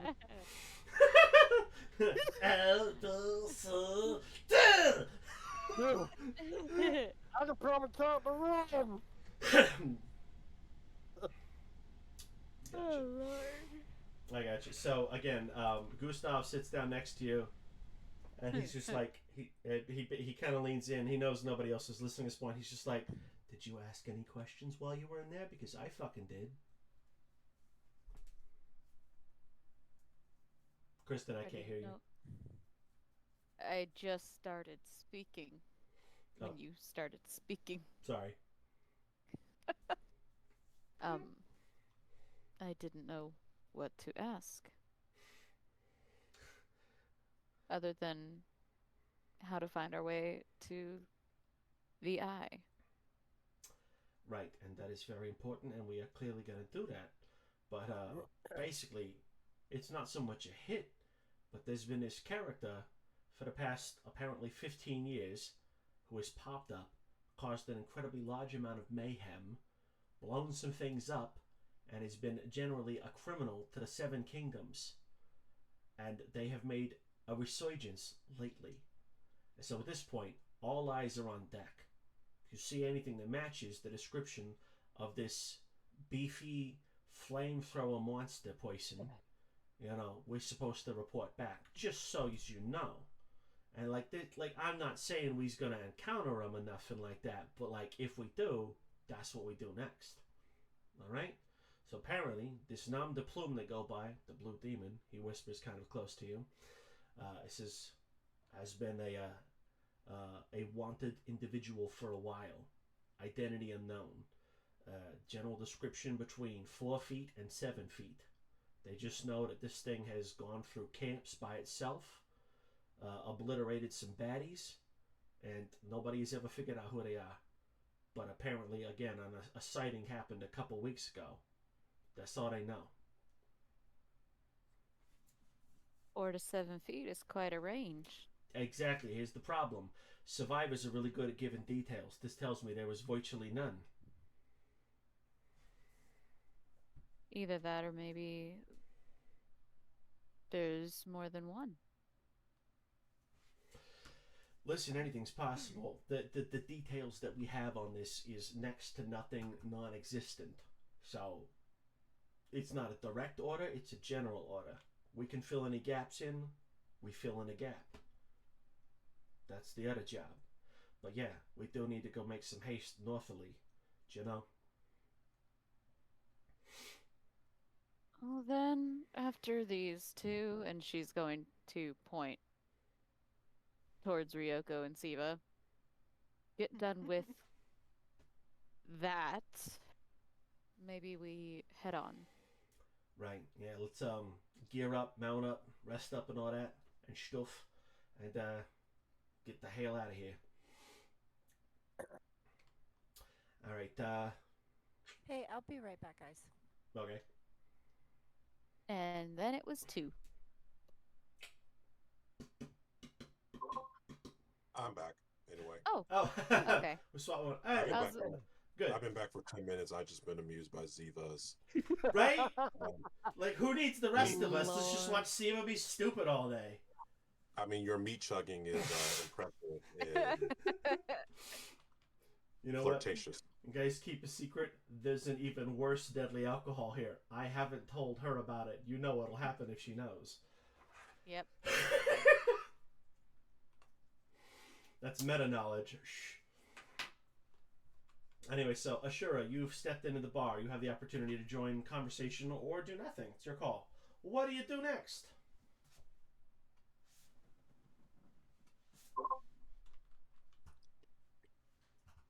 And his computer died. Ziva, God damn it, my camera's being bullshit again.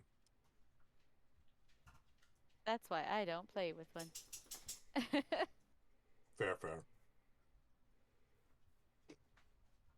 With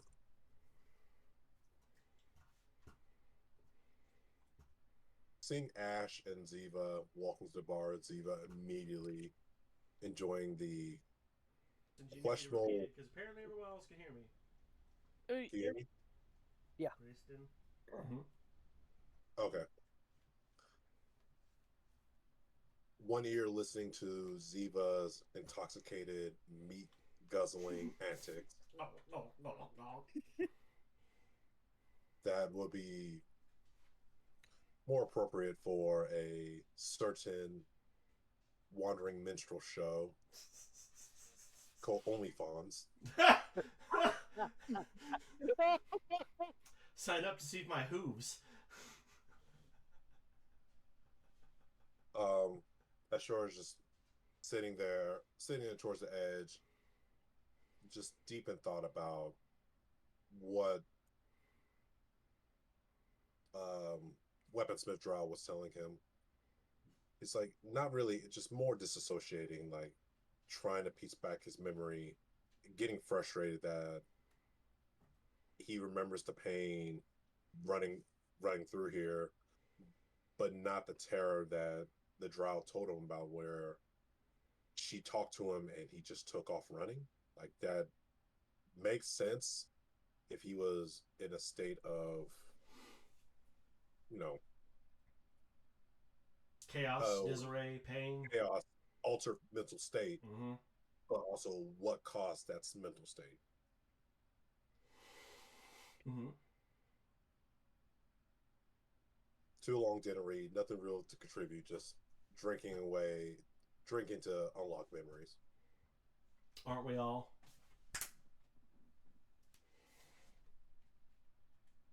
I thought it was funny. Chase. She caught Bingus and Chungus. What? She Did said she? with a straight face. Yes, I actually did. She caught Bingus and Chungus.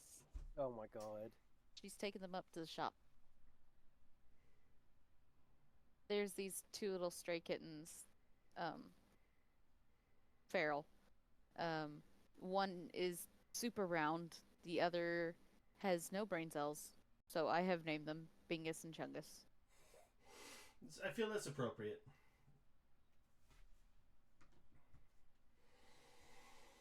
Gotcha. Tell you what, I need to go to the bathroom. I think I'm going to put us on a very quick break here. And, Yes, because I would like to go get me a hamburger. I'm tired of eating these jelly beans. how long do you guys need? Honestly, Siva. How long, Chase? Probably about 5-10 minutes. Okay. Chloe's good. Make You're it back? 15-20, just in case. If we could go on the shorter side of things, people want to take a bathroom and snack break real quick. No, I think know. this is a good time. So let's say 10 on average if we can. If we gotta Yeah, go 10. longer, let's shoot for 10, guys. It's Vamp. It's 7:48 right now. Let's say 7:58, or really close to 8 o'clock. We'll come back to our game. That's enough time. Sorry about that, guys. My daughter I could hear her through my headphones, and she's not having a good time. So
They're just chilling on here, which is really cool, you guys.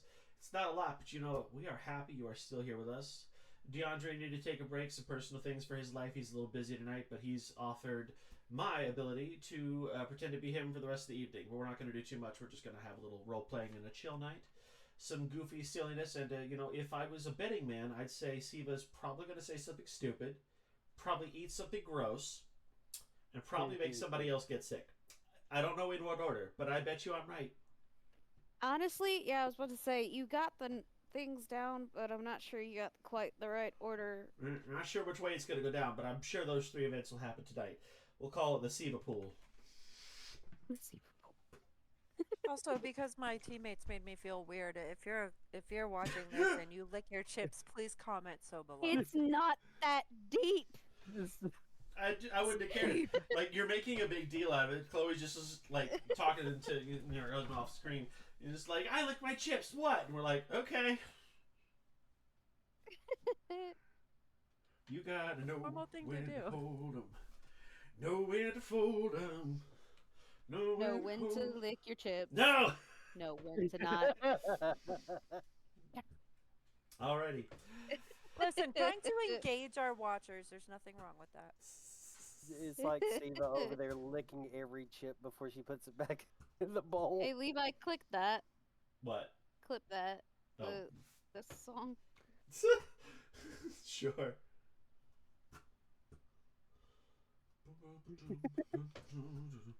That's it. You guys can also clip. I'm also, clicking like 16 different buttons. I don't understand how that works. It's Alt X, and you just choose a clip. Oh. Know when to lick your chips. Know from now on. Know when to not. Alrighty. Big deal out of it. Chloe just is. You're just like I would. Our watchers, there's nothing wrong with that. You better Alrighty. get away. Listen, trying to No. Know when. if you're watching, Know when to not. Where to fold 'em. Know when to lick your Apparently, chips. Jack No. Daniels now Know makes when to not. ginger ale. if you're watching this and you lick your chips, please comment so below. It's not that Hear deep. everything that just happened on like I wouldn't repeat. care. Like, you're making a big deal out of it. What? Chloe just is like talking to your husband off Did screen. anybody else hear It's that? like, I It's lick like my the chips, conversation we just had on repeat. Oh, right. Sorry. It's. I was trying to clip it, and it takes all of my audio and redirects it. But anyway, there. I thought I was going crazy for a minute there. Well, that's beyond. No, the point. you are going crazy. Yes, the voices are inside and outside Chloe. I'm used to that.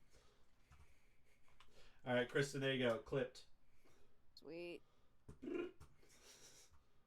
God, you send a lot of memes. I love it though. I'm gonna have to turn on the fucking. My notifications. channel, damn it. I'm glad you got a clip of Kristen gaslighting me. How do I gaslight you? It's not that deep, Chloe. Did you guys see? Did you guys see the best gaslighting ever on TikTok a couple weeks ago? This guy programmed his Alexa device. I don't want to say it too clearly in case I trigger somebody's listening devices. And he programmed it to make a definition for being gaslit as only people who are crazy can be gaslit. Obviously, that's not true, but I'm like, this is top tier gaslighting. This is Philip K. Dick. You're in a simulation gaslighting. If you know what that's Blade Runner. And so, Terrible. so even better, she's like, go ahead, ask the computer. And like, she gives out the command. It's like, what is gaslighting? And so Alexa, in her robot voice, is like, it's like gaslighting can only be done for someone who is mentally unstable enough to be gaslit. You have to be crazy in order to be gaslit in the first place. And you're watching this girl's reaction, just like, like, and I'm like, oh my god, she's gonna need therapy forever, monster. Ugh. That's like what is it called? Willful ignorance, or no, that's not it. Blissful ignorance? No, it's when something incompetence, like it's when guys pretend not to know how to do something. Weaponized incompetence. There you go. Thank you. That's what I was thinking of. Incompetence. Regardless, it's a horrible thing to do. Whatever title we're throwing on it, it's funny to think about. But I'm like, if I was in that situation, I'd have knocked him out. I'd be like, "Fuck you, dude. That's terrible." And if I do ever figure out, like, if I meet that guy, I will punch him. It's horrible. It's also it's next level prankster awful, but like it's crossing a line. But it's genius and it's evil. I would say like Kristen, but you'd have to be genius first. I'm smarter than you. At least I can change light bulbs in my house.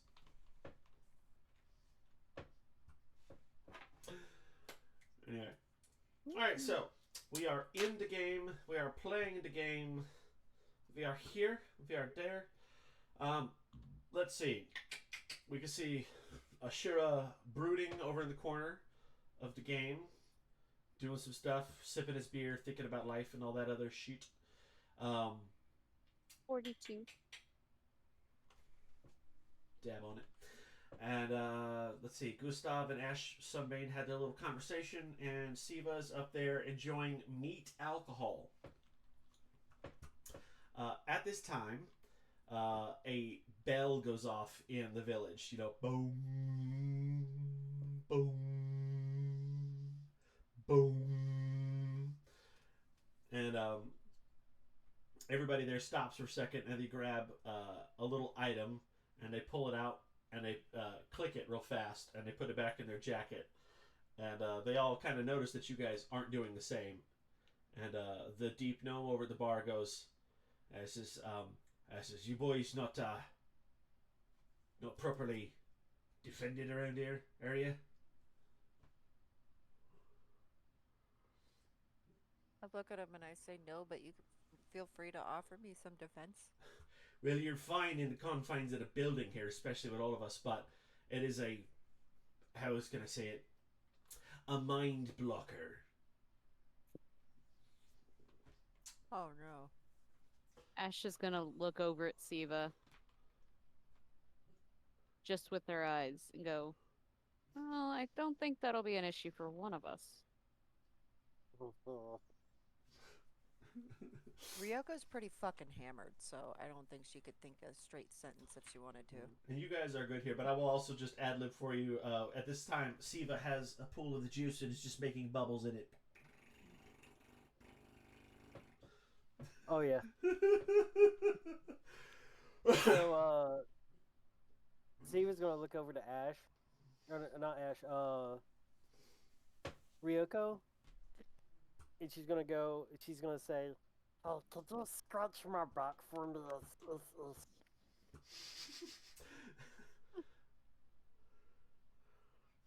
I'm having flashbacks over here. Ryoko takes out her nails and just starts going like this. See, you can see Siva just like hopping her back up, like kind of like a cat, where it's like getting scratched. It's like, oh. But as you do, like, you start noticing this white stuff underneath your fingernail.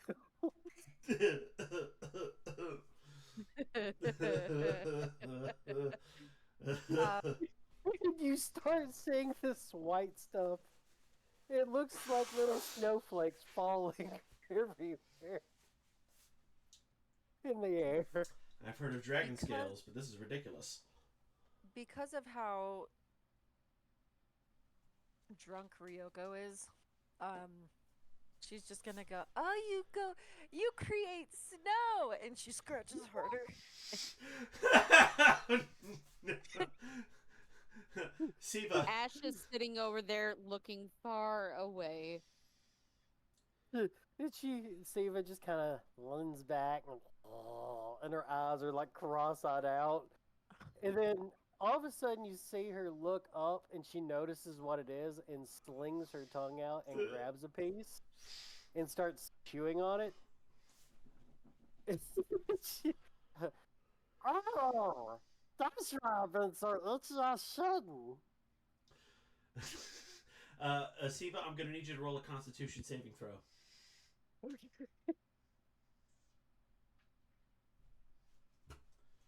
Oh my god. Ash is gonna stare dead into Gustav's eyes while desperately trying to focus only on Gustav.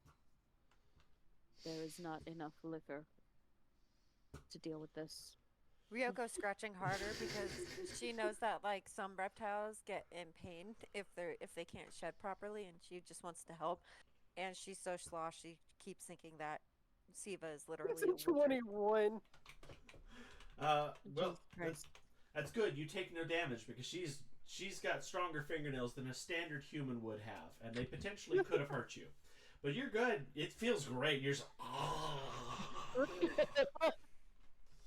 like your eyes rolling far. Like, oh my god, yeah. Your eyes have rolled all the way back to look at her from behind, which is honestly a little bit disturbing, especially in your drunken state, Ryoko. And you just see Siva just picking these Okay, sorry, flakes. what did you say? Oh, I was saying, you've scratched her back so hard, she's enjoying it, but she goes in kind of a euphoric state, and her lizard eyes point straight back right at you, which is really weird and kind of unnerving in your drunken state.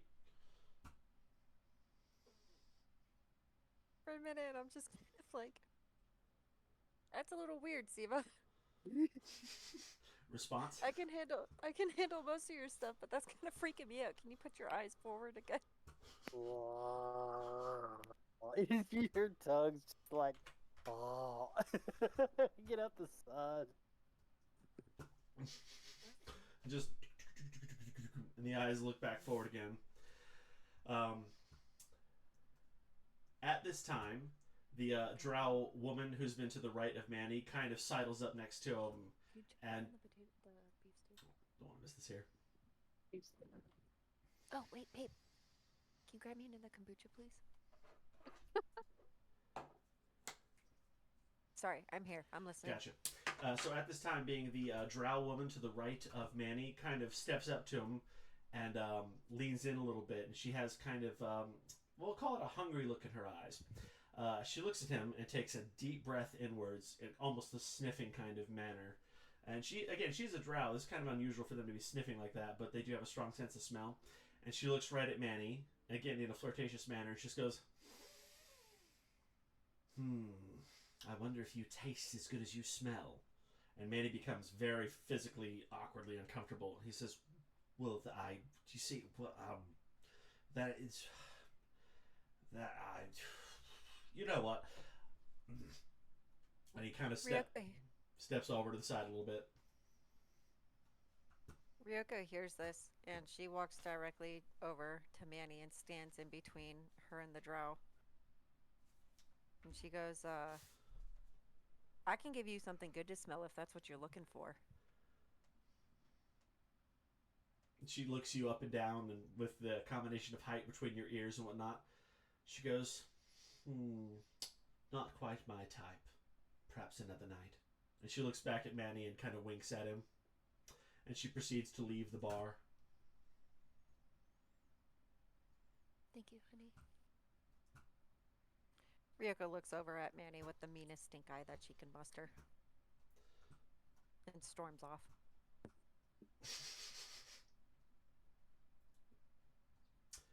And he looks back at her, and he's like, kind of befuddled. He's just like, what did I do?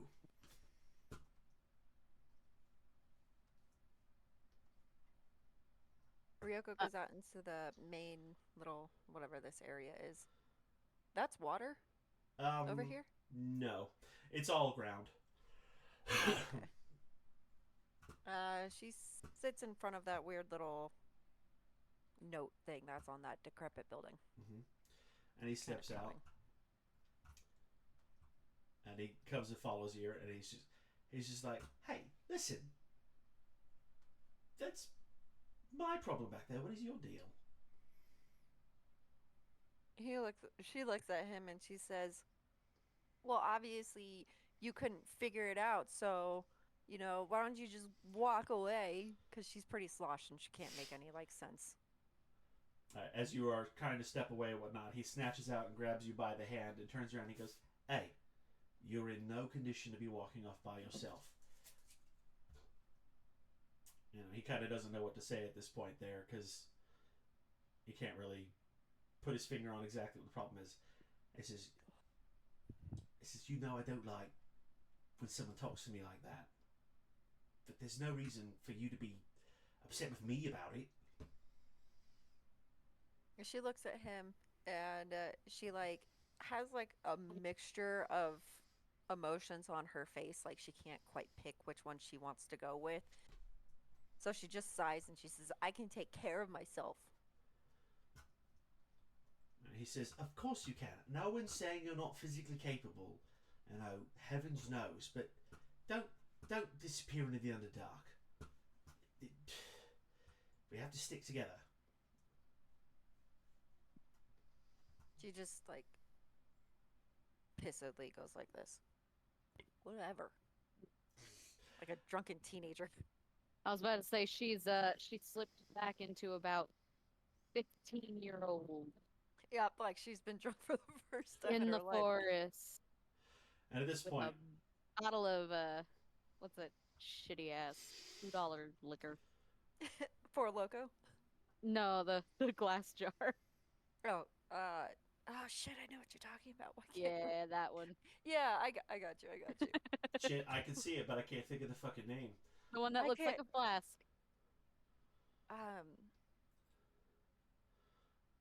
99 Bananas was one.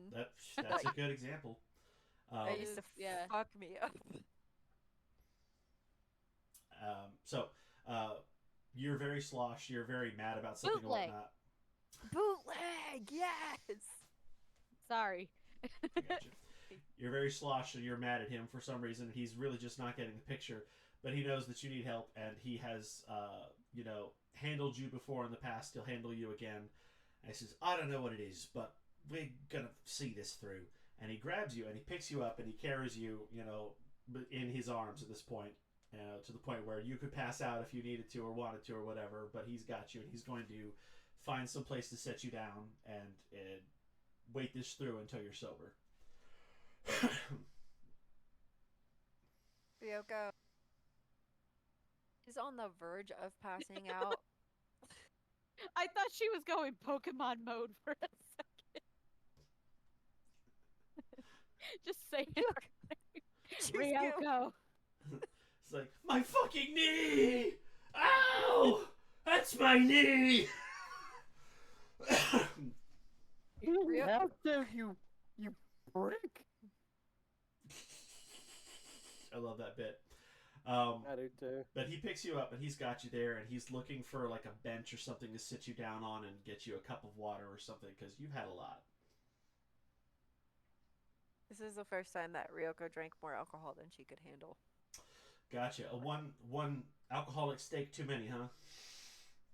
Well, she's got a particularly high tolerance because that's how she spends the majority of her time is drunk in one way or another.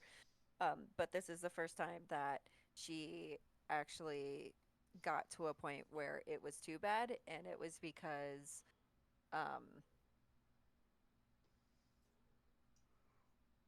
of reasons. So she she got a little more drunk than typical, and she's feeling it more than she normally would. So she's on that verge of passing out, but not wanting to because she's in that like belligerent drunk state. Mm-hmm. Fight me, you bitch! No. Bring it. Bring it on, Just imagine he's got her and she's like, "You're not so tough. You think you're all big and bad." She does exactly that. She starts kind of flailing at him like, "You don't get to hold me, you slut." And he just kind of rolls his eyes and he's just like, God, I wish there was like a treatment for alcoholism in this world. Like, oh, jeez. And he finds a park bench and he sits you down. We'll just say, for argument's sake, there's a bench over here. And he, places you down next to him and, sits you there. And you kind of calm down a little bit because, you've used up a little bit of energy. Yeah, she's kind of just slouched, like Right. in between passing out and not. Right. And he gently kind of lays your head on his shoulder there, and he's just like, "Shh, everything's fine. It's fine." And his brain is like, "What the fuck just happened?"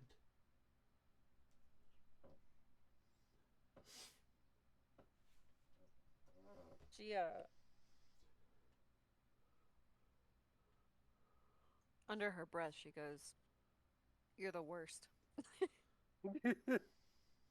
And Like kind of like half passing out, just like, "You're the worst." again, like you kind of fall into him and whatnot, and he just goes, "Yeah, that's me." And we'll say you kind of nap there for a second. We'll go back to our scene in the bar with the peoples. And the things and stuff.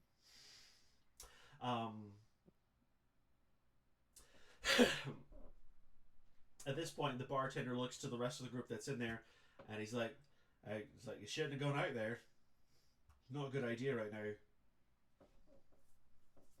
She was on the floor scratching like a dog behind her neck, and there's skin flying everywhere. And she looks over and is like, "Run up!"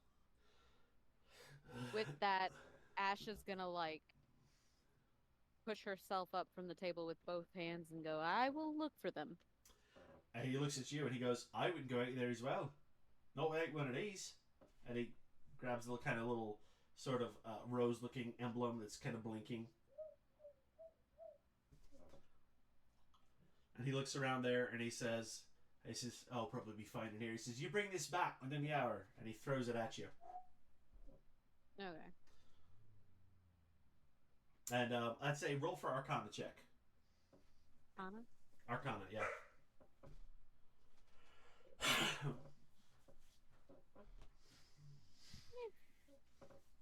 That'll do. You could tell that it is doing a general magic area effect, some kind of shield. You haven't asked directly what it does, particularly so. You have a general idea that it is important for some reason. You now have this with you. It is doing some form of a defense. Not that you can identify what it is exactly. She's gonna shove it into a little pocket that's on her belt and start heading out to find them. Right.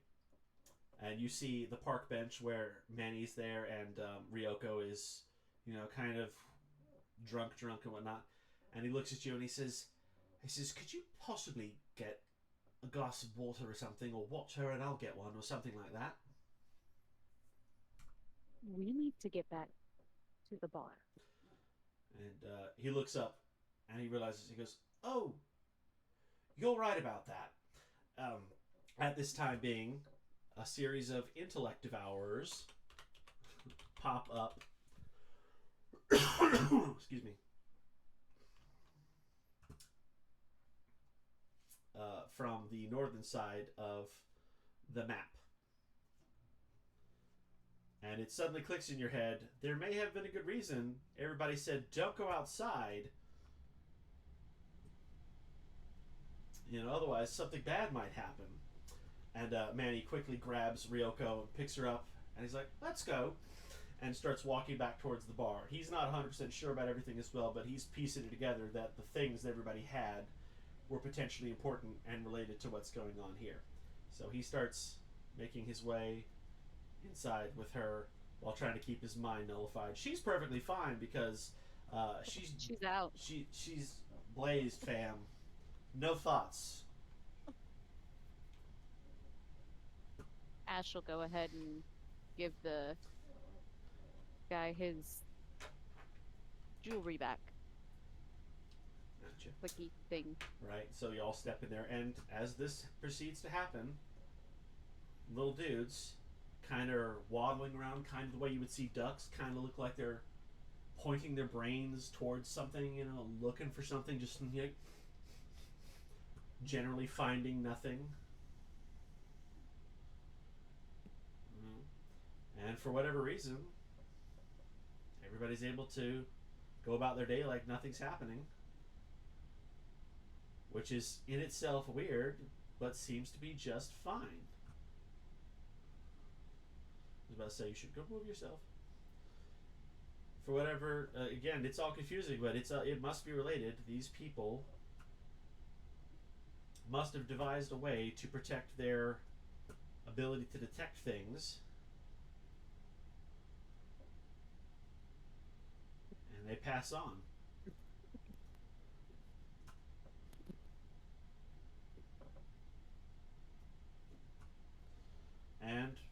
just like that, they come and they go. Seemingly without any harm or fuss, muss, or problem.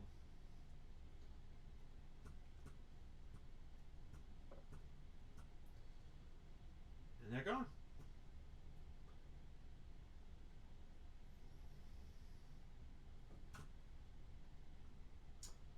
If anyone's talking, I can't hear them.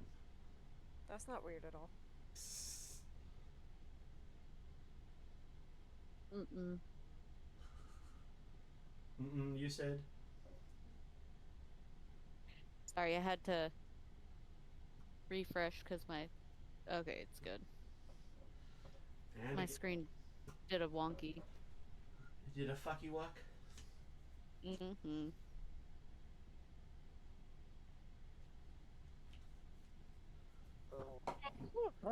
Is this just more of those little dog brain things? Manny, Oh, yeah, that's them. Manny looks at you while holding Ryoko, like this kind of way, and he says, apparently so, and apparently these townsfolk have devised a way to avoid it.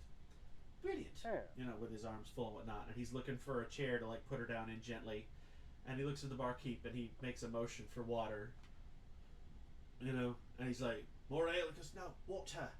He says, the little Ryoko wakes up for a split second, says, have a ale, and then passes right back out. Like, you fucker.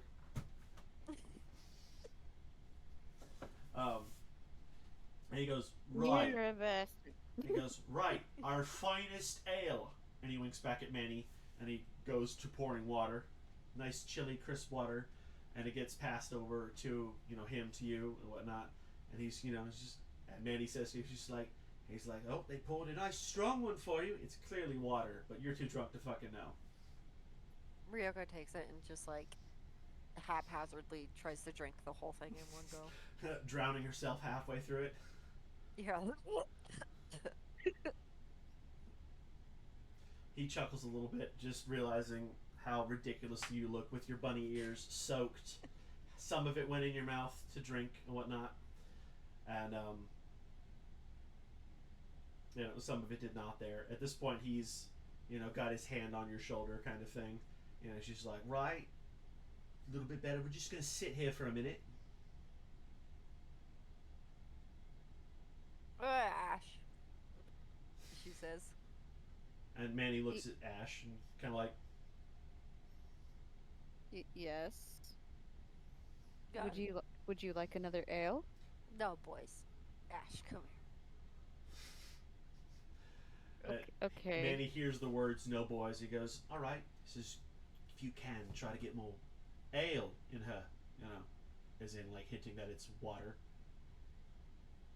Hey, I'm gonna, hey, can I get another ale? You wink at him surreptitiously. And he goes, right, another fine one. And he pours another fresh glass of water and passes it down the bar to you. She mouths the word thank you. To everybody's gigantic surprise, Ryoko actually looks at Ash with a little bit of clarity, and she goes, no, water. She's like, I gotta tell you something.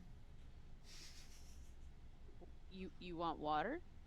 Yeah, I want water. But no, I gotta tell you something. Okay. Drunk role playing.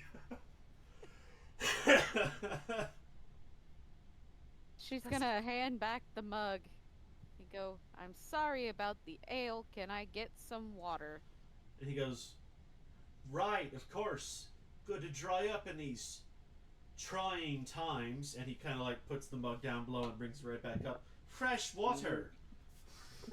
And he I was almost imagining he was just gonna take it from one mug and pour it into another. She can't see him. Her head's turned away from him. He's like, yeah. At this point, and he's kind of rolling his eyes, just stupid rabbit girl. But he doesn't say it out loud, but that's the look. It's just idiot. Ryoko, once again, just kind of, and tries to get as much of it in her mouth and drink as much of it as she can. And then she, holds Ash on her shoulder and she goes, come here. Come here. okay. And she like leans down towards her a little bit. And she gets as close as she can to her ear, and she goes, "Men are fucking stupid," and passes right back out. And at that, Ash blinks before just cackling and putting her hand on her head, thinking it was gonna be something way more Profound, serious. deep, Yeah. complex. Instead of just surface level knowledge. Yeah. And with that, she's just gonna pat her on top of the head a couple of times. Okay. She's gonna like kind of wrap her arms around Ash's lap and just kind of pass out there. The rogue becomes a pillow.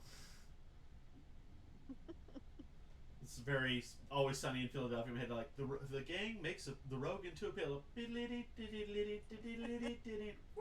Oh god. Let's see. Dennis, I think. What'd you say? Dennis. Dennis? I think of Cricket. Poor Cricket. He didn't Not deserve Dennis. what they did to him. Sorry, we've made a subject change that I am not following. I have no idea what we're talking about here. Whoever the guy was who was like, there is a Carol. Oh, Carol! Carol! There is a Carol in finance. But there is no Pepe Silva. Pepe Sylvia! But there is no Pepe Sylvia! These are very real people who have been waiting on their mail for the last 2 weeks. That's the vibe I'm getting off of this. We will explain the full complexity of this hilarious story at another time, but it's great. There's a real life story about this with us here, but that's for another time. Just bark. No, that's Astra. She's grumbling at something. What are you grumbling about? There's nobody here. There's nobody here. If I'm about to be killed, you know, I mean, if it's the end, it's whatever. What is it, sweetie? Look at this little blonde doggy. That's your sweet puppy. Yes, you are. She's a good girl. Alright, off. She looks. I know she's probably not, but she just looks like what I think of when I hear the term stinky dog. She can get stinky. She's not at her worst right now. She probably needs a bath soon. We're okay. She's your real sweet doggy. She looks sweet. She'll lick the makeup right off your face. She did it at the Ren Fair to every person she saw. She said, "I'll clean you right off right now." Healers aren't typically stinky though. Like I said, she can get stinky. It's, you know, like I'll give her a bath about every 3 months and we're okay. Like it's really not a problem outside of that. She's a sweet girl. Yes, you are. She likes her ears being pinched, and I'm just doing that to her. Of course, usually when people see her, they're like, "Oh my God, Chili!" Yep. That's the Yep. one. She looks exactly like Chili. She looks a lot like her. Chili's thicker, so she's not a pure breed red healer, but she's mostly a red healer. She's got something else in her. I don't know what, but it's skinnier than a healer because healers have like a stockiness to their chest. Yeah, they got a big chest. But she's skinnier than that. Like she. See, that's hilarious. We can't figure out what Shiloh is because of that exact reason, except because beagles don't have a really profound chest. They don't have like a real muscular build, but our beagle does, and we don't know what he's mixed with, but he's got like a pit bull chest, and we're just like, what the fuck, dude? It's the opposite of her. She's Yep. just a little shrimpy. Yes, you are. Look at this sweet puppy. I just want to sing the theme song so bad. Mom. Every time I see her.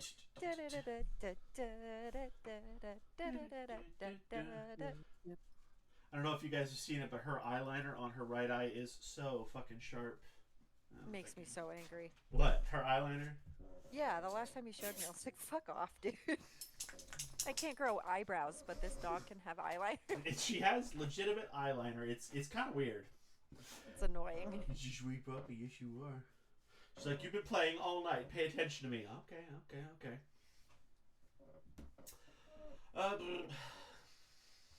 So yeah, she says that to Ash. and blacks the fuck out. Yep. Boom. Bing boom. Ryoko is not Actually, home now. She says one more thing. She wakes back up. She goes, Manny's stupid. And then passes back out.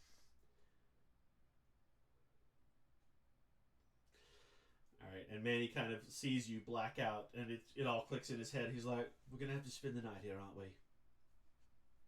Ridiculous. Bravo, sir. More than likely. Unless you want to carry her. Well, I mean, I'll carry her to a room, of course, but like, no, we're gonna rest this out. I'm gonna see if there's a place to stay. And so he goes, he motions to the gnome, and he sidles up to the bar, chat with him for a second there, and he says, "You got 2 or 3 rooms or something?"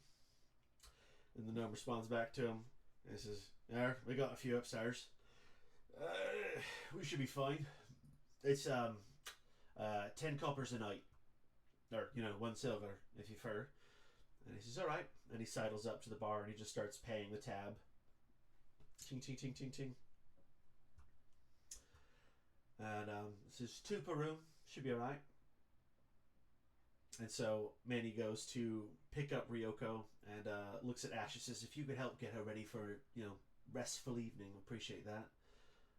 Hope you don't mind. I'm going to volunteer you to be her roommate this evening.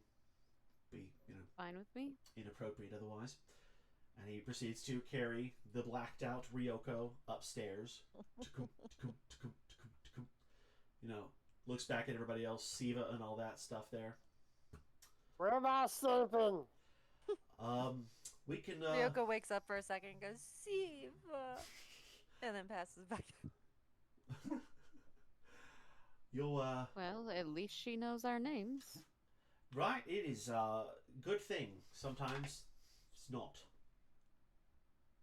And you know what? Let me see if I can get a quick little tavern map in here. I didn't think we were going to have a spent night. But here the fuck we are. That's the It's thing about D&D.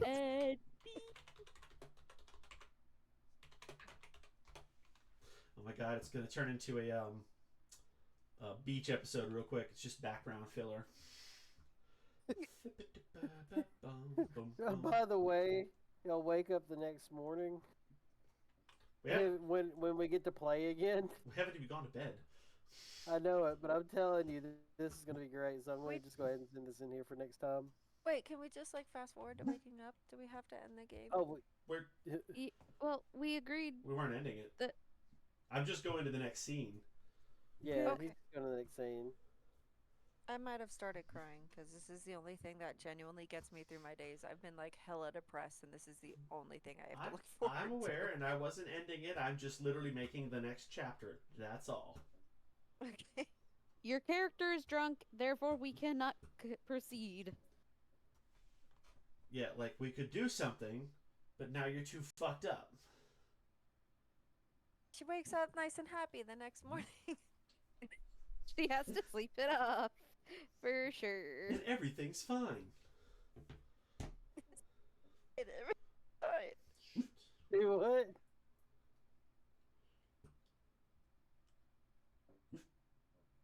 I need to be wearing that shirt. Hold on. Oh, you'd appreciate it. Oh, hold on, wait.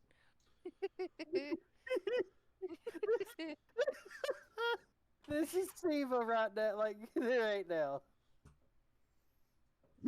Where are you sending it, I General? posted in the meme chat, the general chat. Yes. Shush. What are you grumbling about? Brr. She's just like real affectionate today. She's She's on. grumpy. Chloe, check the general chat. She's not there. I'm here. Oh, I okay. never took my headphones off. All right, check What it, General. you- Oh, no. That's what Siva looks like. Oh, Siva.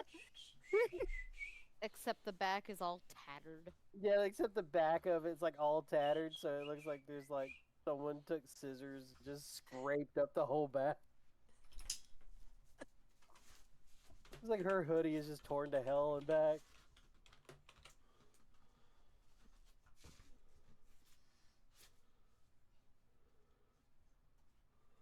So you know what lizards do when they shed, right? All I know about lizards and shedding is that sometimes they can get stuck and it's like incredibly painful. They eat it.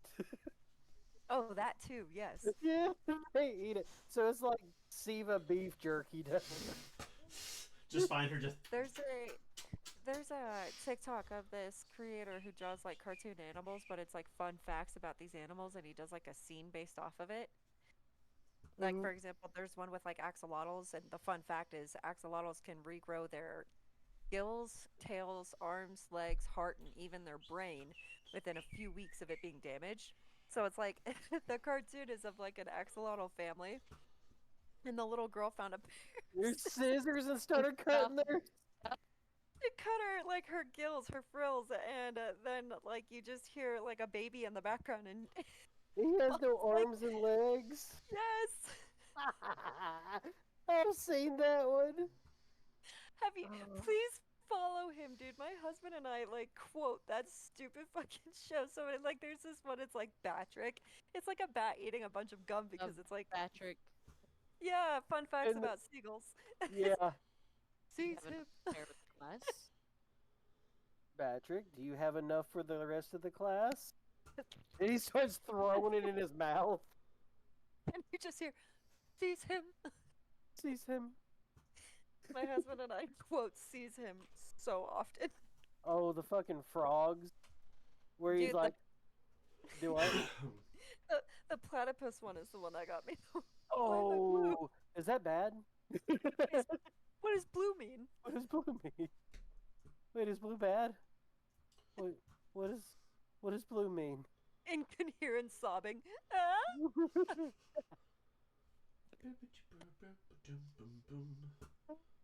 God. Mouth. Mouth. Mouth. Stupid scene. The freaking what is it? It's the Hamster. hamster. Yeah. Terrorizing the bunny. Bunny, the poor bunny. Please, Levi, if you can find a way to incorporate some kind of hamster monster that just keeps following me saying mouth. We'll see what I can come up with. You paper or plastic? Mouth. Mouth. God, I love those whole clips. Like they're so like aware of like biology for animals and shit. It fucking cracks me up. Oh, the lotion, the frog lotion,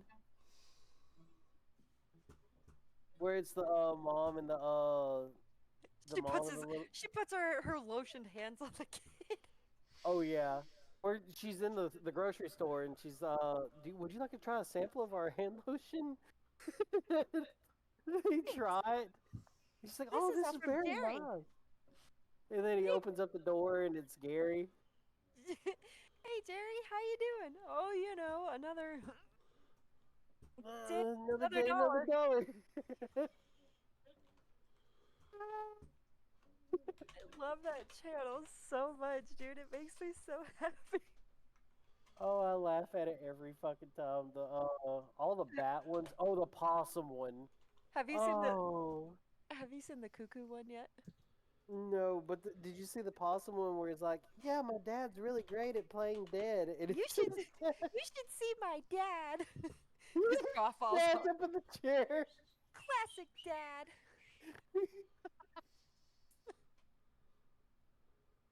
Oh my god! And it's just No, bones sitting there. There's a new one. It does like the cuckoo, the cuckoo bird, how they like, pick other eggs out of the nest and like have them Yeah. like take care of, yeah. So it's like a family of parakeets, and you see this little little baby parakeet, and he comes in and he's like, "Mom, I think Richard's trying to hurt me." And she's like, "Oh, Richard's your baby brother. He would never hurt you." And then you just see this like black shadow of a giant bird with little white beady eyes, and it's like, "Mother, I also had a bad dream." Like, oh my god. Or the owls, where it's like the owl goes and orders a bunch of food, and Owl then like goes moo. he puts in Cute. he hands it to the back seat. and it's the big owl, like back there, the muscled one. And then you get the little baby. Oh, back fries. Thank you. Thank Yeah. your baby brother.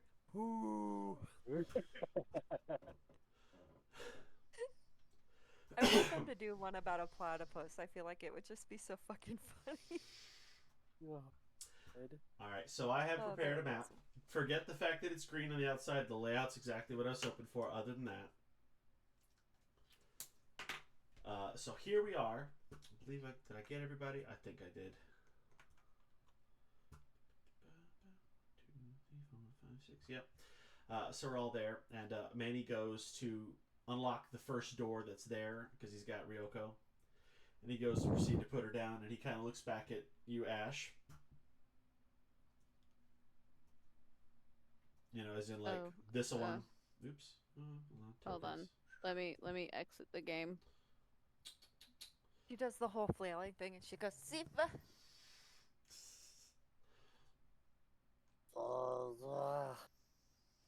Who's doing poker night? Why the fuck is that here? It's an activity. What? Because I was waiting. Yeah, well, I had to do a fucking 5-year map plan. thing. I'm fucking telling you, dude. 5-year plan. What? I don't know how to close the game. I don't know how to close poker. Get that job, babe. Get that There we fucking go. job, dude. There we go. Figured it out. So don't do the job you have now and just focus on that one. I purred it and it smells like cheese. Oh, my stack of idiots. What am I gonna do? I eat so much meat, but it smells like cheese. I don't get it. Gustav looks back at her and he says, see, that I understand.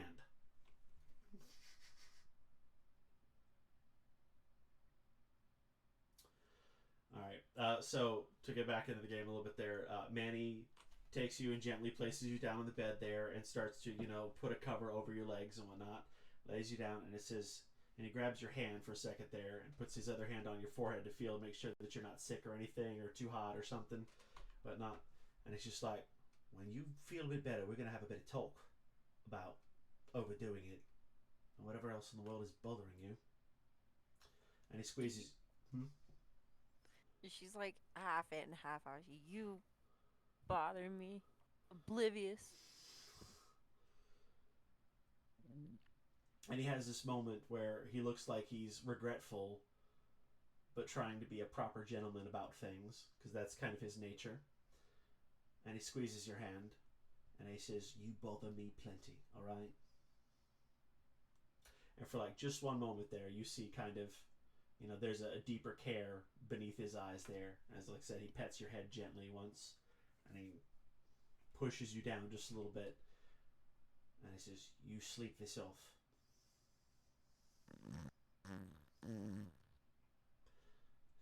It's better. And he stands up and he says, I'm going to get you some water to make sure she's properly hydrated. I think you've got it from here. Maybe Siva will keep you both of you company. It's up to you. Looks at Ash and says all that there. And he takes one last second. He looks back at you. Just kind of shakes his head. Ridiculous. She helps Ryoko sit on the bed and just takes off her shoes for her so that she can lay down at least semi-comfortably before she goes and just sits on the desk over here. Ryoko just throws up everywhere. Just like exorcist vomit. Just. Manny's in the middle of talking to the barkeep there, and he's just like, can I get a big pitcher of water? And he hears the... And he's like, I'll be right back. Just give me a second. And, Steven walks up. At this point, she's just gonna use prestidigitation. There's just like chunks of meat, undigested meat from the alcoholic meat. Steven walks to the door and just kind of looks at the floor and goes, are you gonna finish that?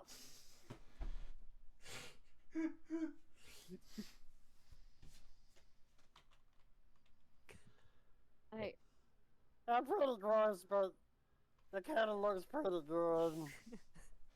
It's just red, so it just looks like red juice and like chunks of meat. I'm Ash, gross. Ugh, not at this gross. point, Ash is sitting on the desk with her feet propped into the chair, like the seat of the chair, with her head in her hands. And did you say you used prestidigitation to remove the mess? At least a cubic foot. What cubic foot did you clean? The front near the door. Steven looks down. She goes, "What the fuck just disappeared?" Like, I was gonna eat that! Like not really conscious, and she just looks at the piece that disappears and just like Three vomits on top of it. You know, for somebody who has a problem with this as a biological level, you're really committing to this bit. She's like scooting her way across. I'm no Towards joke the making window. myself nauseous just describing. You don't have to commit to this bit that hard. Like, I'll understand. God. Oh man, my mouth is starting to salivate. It's And with That's- that, ladies and gentlemen, It's starting as Manny's opening the door, she's got like 1 foot out the window. He looks at the mess and realizes how bad this has gotten there. He says, "Never mind, I'll deal with this. Everyone out, go pick another room. I've got it. Yes, Siva, that means you as well. No, She's like sticking her tongue out. It's waving as she's being pulled out. Alright, and so Gustav hops down this way. Manny was under the impression that it would be 2 to a room kind of thing, but everybody seems to be going to a slumber party at this point, sort of thing. You know. Of course, Ryoko's having quite a mess all over the place and whatnot, and Manny starts to get more water and make trips back and forth and clean things up. And Pulled Siva away from the room at least. and you know, Manny appreciates that. He kind of looks back at you. He's like, "Thank you." Ashura stands in front of the door there and kind of realizes for a moment that he's not had a comfortable bed in quite a while. And he has a moment where he looks at it and he goes, "I'd almost forgotten what that felt like." To which Gustav kind of takes a step closer. He goes, "Hey, you know, it's no big thing, but it can be weird adjusting. You know, from that life to the next. I mean, I grew up on the floor. You get used to it eventually." He says, "Thank you. You're all good people." And he proceeds to kind of walk in and sit down on a bed there. Gustav also kind of chills there with him. Oops, I grabbed Siva. That's the wrong one. There we go. Manny has made several trips of getting new bedding, new sheets and whatnot, and he's tipped the barkeep heavily. Manny doesn't talk about it, but he's got money in the family, so this is really not a big deal to him, and he takes care of it. And he's like, Siva's probably big enough to sleep on the chair. Oh yeah, she's like 2 foot tall. She can crawl up and just pass out anywhere. Siva's not okay there.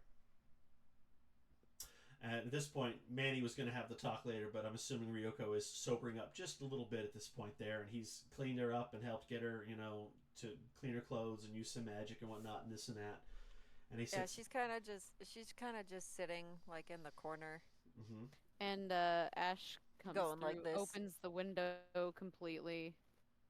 All right, gusts of wind coming in and out and whatnot.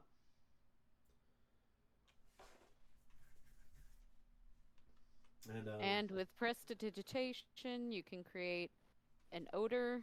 So I'm gonna do like clean linen. Nice, good choice. Good choice there. And Manny checks your temperature, make sure that you're okay.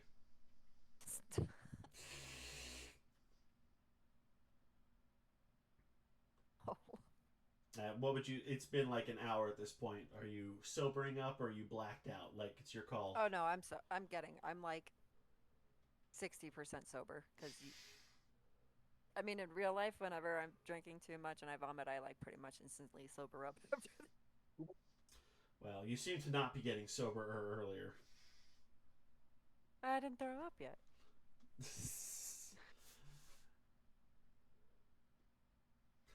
So no, I'm about 60% headed towards more. I'm probably gonna throw up a few more times, but I can't talk about it because it's like making me want to do that in real life. So. Don't commit to the bit. Enough of that. And Manny, make sure that there's a bucket next to you and a pitcher of water, and a cup there next to you, and obviously. Is this some sort of like exposure therapy for you, Chloe? Like what's going on? It's a good question, honestly. I'm not that bad in real life. I have my moments. Because earlier I just said the word vomit and you were like, No, so the word itself is fine. Like if I think about it too much, it's very easy for me to. Okay, so you know Eric Andre, right? Yeah. You know that like I can't even talk about it. He has a skit where he fakes throws up all over a bar. Honey, we get it. Save yourself. Yeah, skip to the end there. So like it just depends on the severity of it. Like if I start thinking about the description of it, like it gets me real bad. But like Chloe? if it's just like a one-off, Chloe, save yourself. Stop. My mouth is so fucking bad. She's gonna have that feeling in the back of her throat in here in just a minute. It does. It's right here. Like it's just like it's right here. Like you're gonna feel awful here in a minute when she goes. She starts hurling. I'm okay though. I'm good.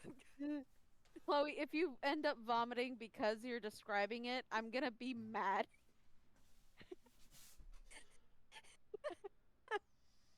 Honestly, the more we talk about it, the worse it gets.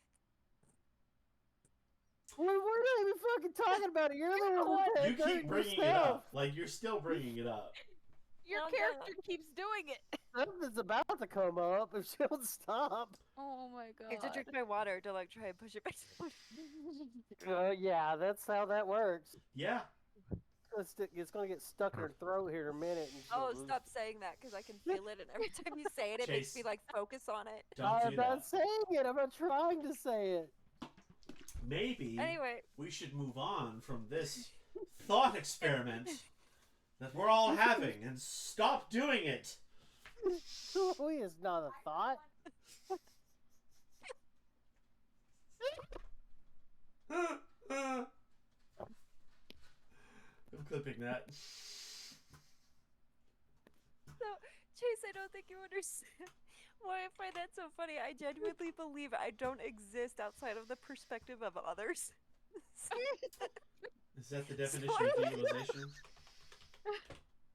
That is a genuine belief of mine. God. Oh my god. I was saying thought in the different term. But that makes it even worse. Thanks, Chloe. Wait, what? She said, I don't even think that I'm a general thought, like term of somebody even thinking about me outside of whatever, and I'm just like, wow, no, I meant something totally different. Oh my god. God, that made me cry. Maybe in a minute we can get. Actually, it's like me calling you a think instead of a thought. Maybe in a minute we can get away from Ms. Bomb over here. No, why would you bring that up? She's gonna do it. I don't know why you guys are poking this fucking bear. We're not trying to poke it. I'm not even saying anything about it. I called her ass a thought. Oh my god. I've clipped so many things tonight. I've made like 5. I've never done this many. There's been some really fucking great moments. Fucking worse. Anyway. Clean linen, fresh air. There's a pot. Cactuses. I don't know why I said cactus. I'm done. I can't do it anymore. I just no. Oh, I'm hurting. After a Okay. totally normal night of anything but This. Anything but D&D, because we're not playing fucking D&D anymore. Apparently. No, we're having a weird Okay. thought experiment that doesn't stop. Oh, dude, did you just take care of something? Oh, No. Colton, stop!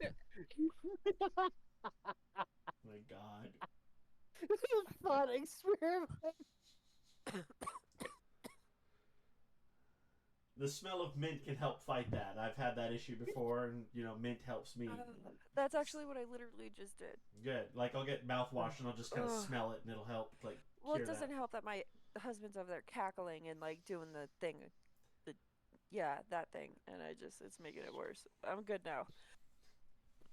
Oh wow! You know, So he. it's funny because she's making the same faces that one of my high schoolers made when he got just completely chopped in the throat. Oh. Right in a throat. Can we not focus on the throat anymore? Sure. Sorry. Oh, Ooh. Anyway, so let's completely Let's jump focus off on this, Steve's ass. There we go. guys. Let's please move on from the dandruff war that Siva had going on earlier. And Freaking the feet Welcome to hand D&D. holding, head and shoulders looking soap needing ass over feet there. and toes. all right. So Manny's in the room with Ryoko, who's sobering up. Oh, Manny. Oh man. I thought you were saying mayonnaise. Mayonnaise, a lot of people here tonight.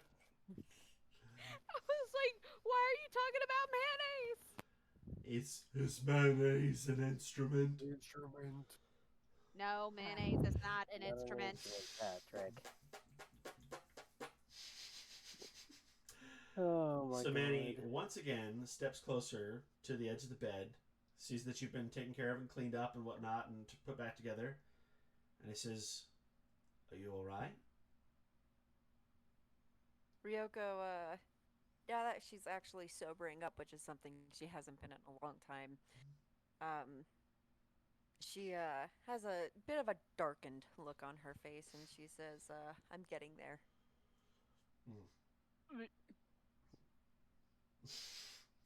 And for 1 second there, he does kind of do glance very quietly at Ash there, and he takes a second to sit on the edge of the bed, and he says, "You worried me a bit there."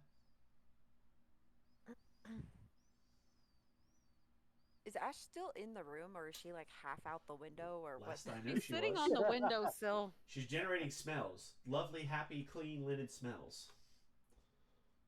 Ryoko kind of looks over at her like a face, and she kind of just stays silent for the moment.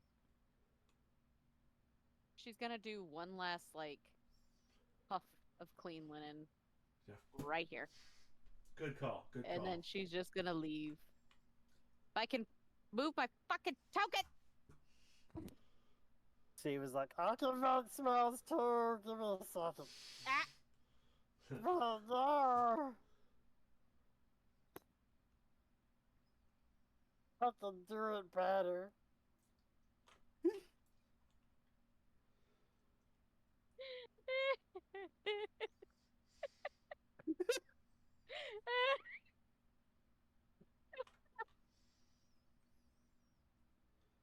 Oh god, my cheeks hurt so bad.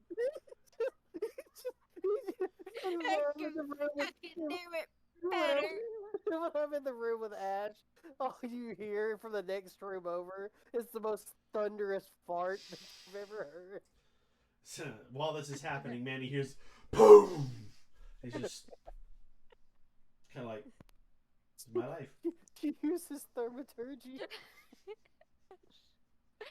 She makes it out of the room, says sorry, and just pushes all her weight up against the door before sliding down. There is a third bedroom that no one's claimed. It's there.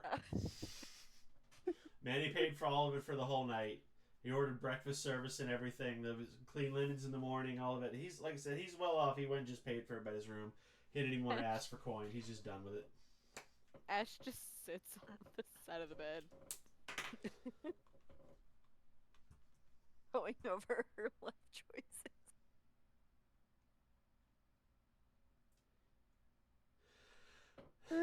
So again, Manny kind of sighs in resolution of hearing all these weird sounds go off, just like never a moment's peace. Because he is the resigned mom of the group, one way or the other. Ryoko's kind of just fiddling with a phrase of clothing. And he sits, half on the bed, his leg there and whatnot. And he's got kind of pockets in his little shirt there, and he puts his arms in there. And he just looks you up and down. And he goes, "Are you okay?" Ryoko starts tearing up a little bit, and she goes, "No, not really." And he reaches out a hand to, grab yours for a second there to comfort you. Ryoko looks somehow more hurt by that. And he says, "I'm not a mind reader. I'm not a kind of magic user. If something is wrong, you need to tell me. I can't fix it if I don't know what it is." Ryoko kind of just looks down because she doesn't like crying in front of people, and she says, you've always been there, and there's a lot that I haven't told you, but even despite that, you've always been there, and, maybe it led me to feel a certain way." And he blushes for a moment when he realizes what you're saying. And he takes a moment and a deep breath, kind of a sigh of resignation.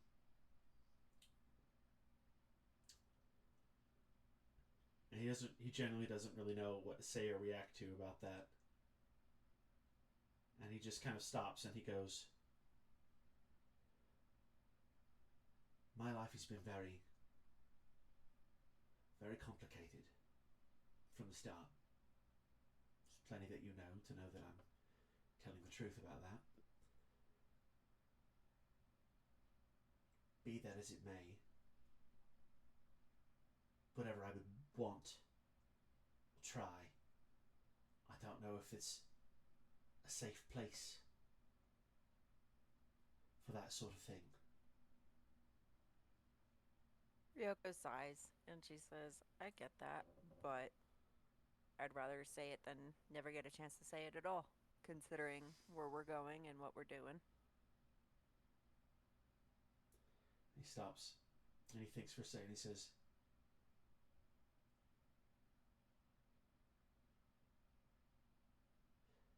"All that being said, don't ever think for 1 second that you're not the most important person in my life." Ryoko starts crying, and she kind of just moves over to the left, facing away from him, and lays down and kind of goes fetal position under the covers.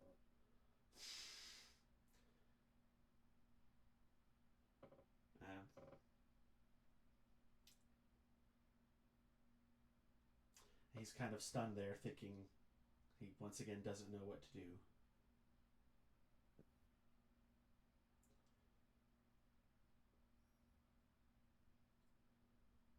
He says, I see maybe I've not been as sensitive as I should have been.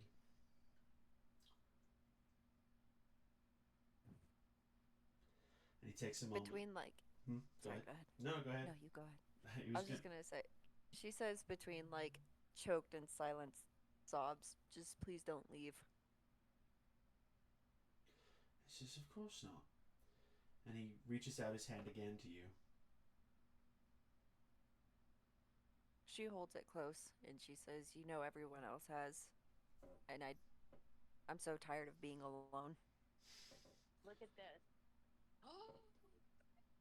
Somebody playing a video? Yeah, it sounds like it. He grabs your hand and he pulls you closer to him to pull you into a hug. She hugs him back, silently sobbing. And while that's happening there, he's petting your head and your hair gently there. He says, shh. She falls back asleep. He waits a while there, just kind of gently rocking you back and forth. And after a couple minutes of that there, he, carefully places you down to lay down in the bed there. And he thinks for a moment about everything that was said there. And he's not sure whether he should stay or go kind of thing, but he's always a gentleman.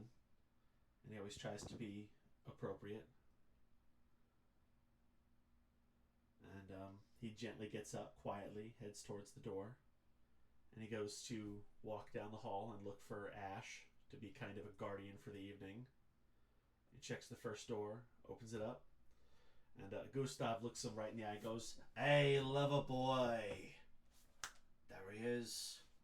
Gustav's not stupid. So, Manny's dumb as fuck. But Gustav is not. And Ashura goes, "Oh." Is anyone gonna address what happened in that room before Ash left? Sorry, you broke up. What would you say? Anybody going to address what happened in that room in particular before Ash left it? I mean, all the not stuff we're not going to talk about because I don't want to go through that again. No. What are you talking Siva- about? Oh. Farting so much. A thaumaturgy fart? That's gotta smell, right? Yes. Like, And A obviously, thaumadirty. It's It- thaumadirty. it was meant It's to a be. So thaumaturgy. that was coming up next there. As he opens the door and he gets kind of assaulted verbally by both of them and Siva, the smell hits him and he goes, "Oh." if you need me to remove my headphones, please just say so. It's just the smell. It's funny. He goes, "Oh, for the love of..." Never mind. I'm not staying here. Good night. That smells like Gorgonzola. And he closes the door and he goes down to the third one looking for Ash. Opens the door. I'm looking for ass. That's what it smells like up here. Get the fuck out of here. And he sees you, Ash. And he says, could you go stay with Ryoko? I don't think she should be very alone tonight, and Yeah, that's fine. wouldn't be appropriate for me to stay there. So I You don't. good? I feel like Ash is just as oblivious as Manny. I don't know. That's up to Oh. Kristen's character. Like, there's been some obvious shit tonight. Like, one could easily ascertain what has happened if they just try for a second. Two of the other ones have already got it figured out. I mean, hold on. What's Ash's? Ash's intelligence is a 10. 0. She's just as oblivious as Siva, just... There you go. Say, as a passing 10, I would say that you would have ascertained enough details to have been able to figure out what happened there. I'm pretty sure everybody here, metagaming-wise, can figure out what has just occurred. Do we want Manny to stay with Ryoko or do we not? Siva has a -1. She don't know shit. She's just licking her own eyeball quietly. Yeah. Oh my god, she has a -1. That She makes- literally, swear to God, she's got a -1. Yeah, this is why the What intellect took you a hours. -1 character? Jay? It's Do funny. you just hate your characters? I mean, your paladin was a -1 in religion. Tell you what, Kristen, if you want to have the conversation with Manny, ask him whatever you want to as you go, or don't. It's up to you. You can ask his opinion. And before I say it, Chloe, Yeah. Ryoko likes Manny, yeah? Yes, very much so. Okay. So it's one of those like trauma bond situations where like They both been he's through the- shit. Yeah, she's had a really, really, really terrible past, and he was basically what saved her from that. So it's that kind of feeling. Ash is gonna walk up to Manny, put one hand on his shoulder and go, but I think she wants you to stay with her for the night. Just like give a good tap. Sorry, you're breaking up real bad right there. I don't know what Yeah, you just like said. really bad. It's Okay. Ash is gonna walk up to Vanny, put one hand on his shoulder, and go, I think it's best for you to stay with her. I think she would appreciate that. And give him 2 solid but gentle taps on the shoulder. and in that moment, he has like sudden kind of flashbacks to things and realizes that all the moments where he's cared for her and she's cared for him, he suddenly kind of realizes in that second how much he does care for her, but he's really held it back for safety and security, and it's just been something that's been very difficult there. And he stops and he realizes that you're right. He's just like, is it the right thing to do?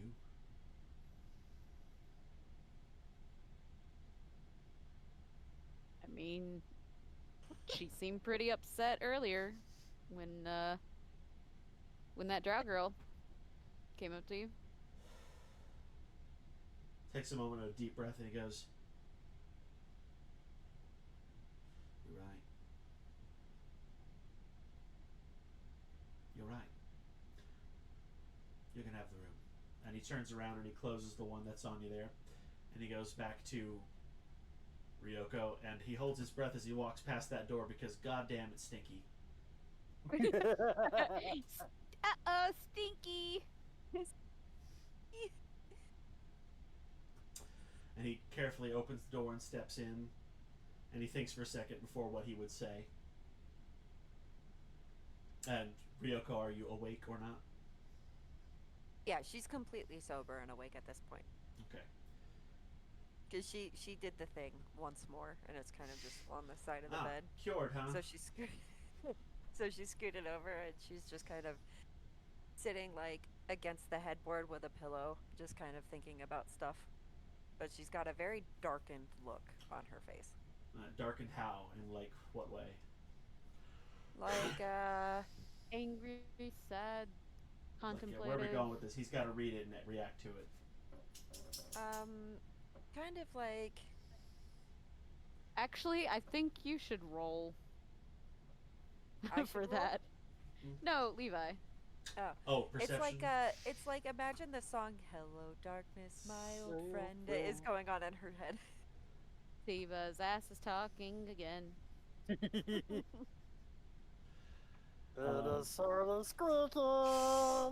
I just rolled a 10 for myself, so I'll say it's moderate, so he kind of doesn't know what to do, but he decides to, think of himself for once. Maybe I'll wait for the musical number to finish here. Hurry. I'm done. Right. He sits over to the bed and sees that it is once again covered in mess. And kind of like, it's just like, good lord. We'll clean that up in a minute.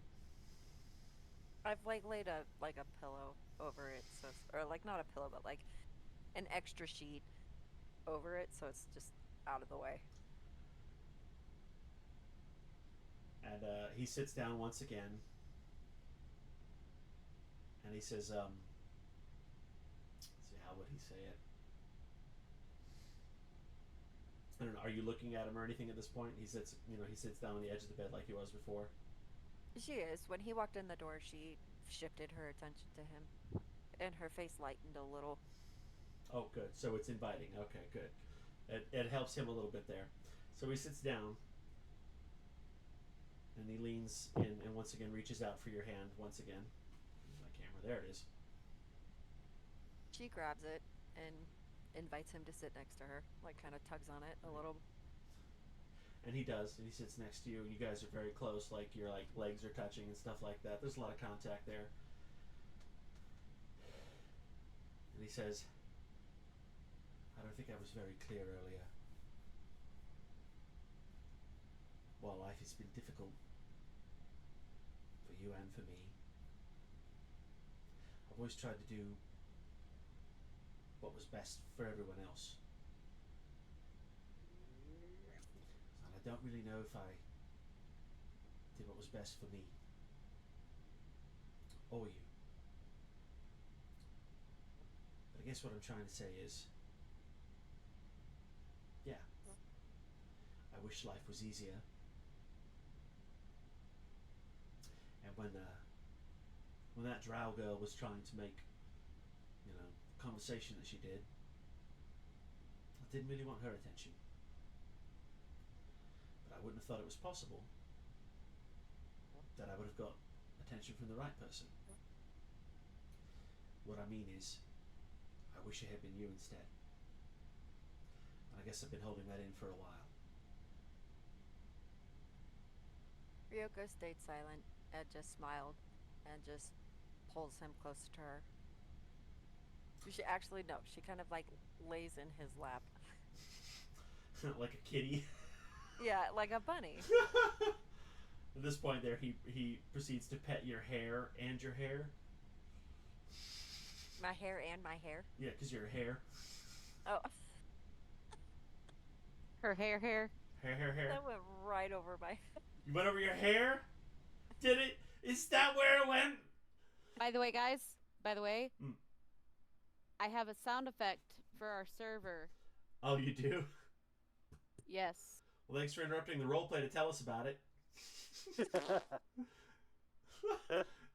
Did you just click a fart button?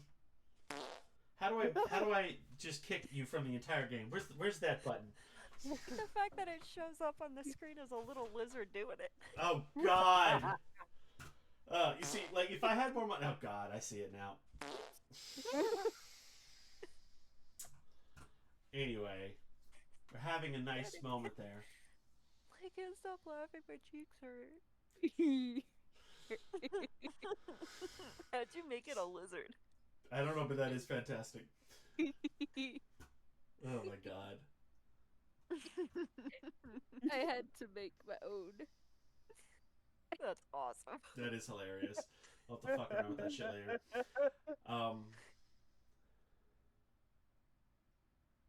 So you've crawled into his lap and whatnot, and he's petting your head and your hair and even your ears, gently petting them.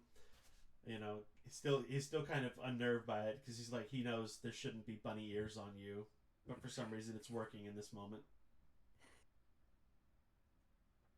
And we'll say, I think it's best to appropriate to say that the scene just kind of fades to black there as he's cleaned up the blanket and he stays there with you for the evening. So, am I able to like fast forward in time a little bit, like through the night? I was going to give another scene to the other players to see what they do next, but basically, yeah, we're kind of there. Just give us like a little touch more of other people doing shit. We'll say we end our night over here for you and me in this chapter here for the moment. There you go. We go over to our other players, the two that we have. There's Chase and Kristen. Kristen has a nice, lovely room all to herself. No one's in there, at least at this moment. Unless Siva decides to interrupt and fart in that room.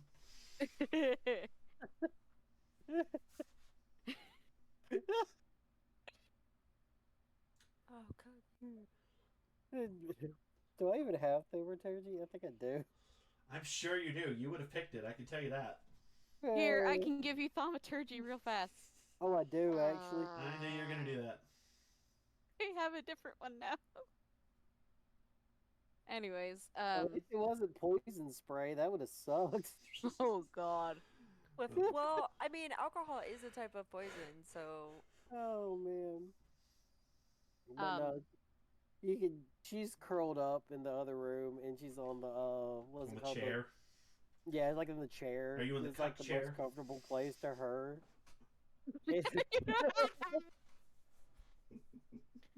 Let's be honest. Why does every hotel have a cuck chair? It's weird. It's pretty much what does, it is. though. I Right? mean, It's What? called a love seat. That's the official name. That doesn't No, help that's the a cuck entire chair. argument at all. No, we're talking about the cuck chair. It's the one little chair that's just sitting A there love in the seat is corner. It's the worst part is it's always set up so you could just stare right at the bed. And I'm like, Yeah, literally, no joke. what are we doing? Like, what's going on here with this?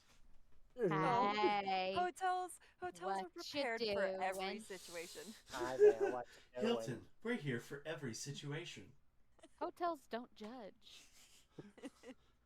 Motel 6. We'll You leave don't the light judge, on. neither should you. Motel, there might be 6 of you. We'll keep the light on. No, turn it off. Turn it off! Turn it off!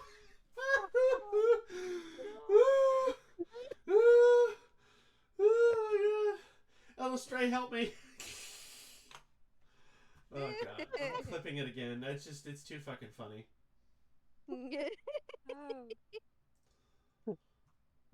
Oh. Ash, for the most part, in their room, is gonna just sit on the bed and do like a little meditation for like 4 hours. Good shit. Good shit makes sense. Then they're good to go. Siva, are you just Siva chilling on the doesn't have bed? Oh yeah, no, she's chilling in the cuck chair, just like curled up and just letting them go. She's drunk. She's drunk farting all night. That's just how she. Yep, there you go. You little lizard boots. That cloaca's just a flapping. Stop it! You will not make a mockery of this art form. This is not an art form. It's a fart form. A fart form. I would say she needs to roll for She hasn't- damage to her asshole. She hasn't even hit her final form yet. Her final Hang fart. on, I'm gonna roll like 2d4 damage. Let's just see how that goes. It's like, oh, my asshole sure hurts. So my ass hurts on the last nine. Oh no! Oh my god. 2d4. Let's see how much damage. 5 damage. There we go. Oh god. 2-5 fart damage. Oh my god. Yeah, you Wait, Yeah, hold everybody on. in the room. Did you say everybody- you took damage from the fart? Yeah, it's a lot of 5 farting. fart damage. 5 fart damage. Everyone in the room with me needs to take psychological damage. They do. They're also making their way out of the door. And they're like, oh god, son of a bitch. They think for a second of trying the door to the north. They go, nah, they're busy. And I'll roll for psychic damage. God. I've not had to deal with psychic attacks in the games I've played. What am I doing for this here? You're literally just rolling for normal damage. It would be like a 1d4, or 2d4. Would just, yeah. The longer they stay in there. Yeah, the longer they stay in there, that would be like psychological damage. They leave. They leave. How late is it at night? Is it like pretty late, or is it? It's what? like 2 in the morning at this point. Oh shit! Yeah, they'd be suffering from exhaustion too. Yeah, like. So Gustav takes 1 damage. And we'll do another 4. And Ashura takes 2. I'll have to. God, it's fucking funny. We asked You're about this later. welcome. I'm like, what happened? I'm like, stupid stuff. Just Siva doing things. Just see the things. I wasn't paying attention when you made that noise, and it actually gave me a little jump scare. Like, Just see the I wasn't things. paying attention and just. Burp.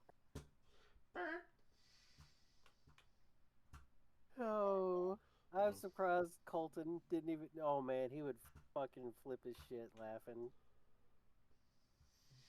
Lizard farts are deadly. Don't know if you've ever been around one.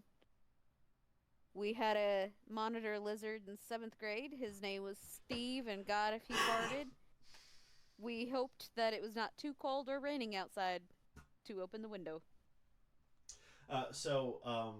Ash, you get a gentle knock on the door between Gustav and Ashura at the door. Gonna walk over to the door and open it. And it Everything says, okay? says, And Gustav looks at you and goes, well, it was. Everything was fine. And then the lizard's butthole keeps exploding. I can't stay in that room. My eyes are burning. Referring to the damage that he's taken. Ashura goes, I also am feeling very unwell from the stinky lizard. May we please join you in this room? They're gonna step to the side and motion to the room. Said, oh, thank God.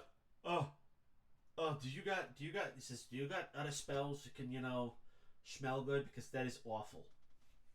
She's gonna just do prestidigitation.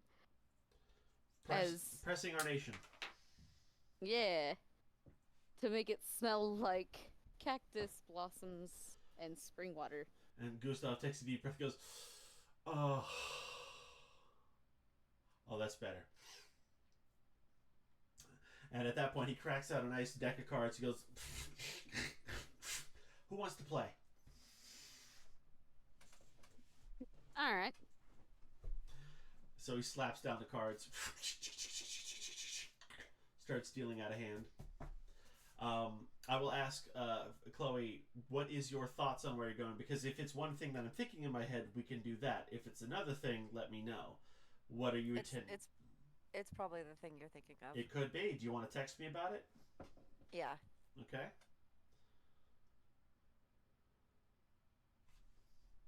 The fact that you're texting me tells me I'm probably right. Mandy's about to get manhandled. She going for the longhorn?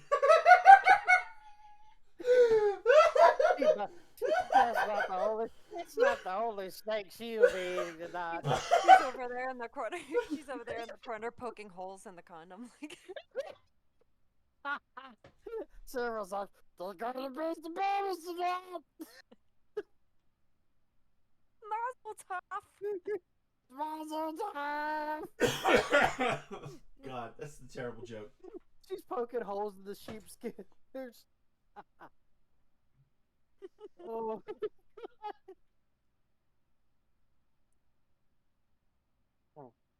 They're in there fucking like rabbits.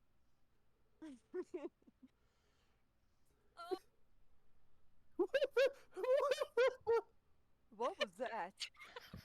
Don't worry about it. Oh, yeah. Oh, Okay. shit.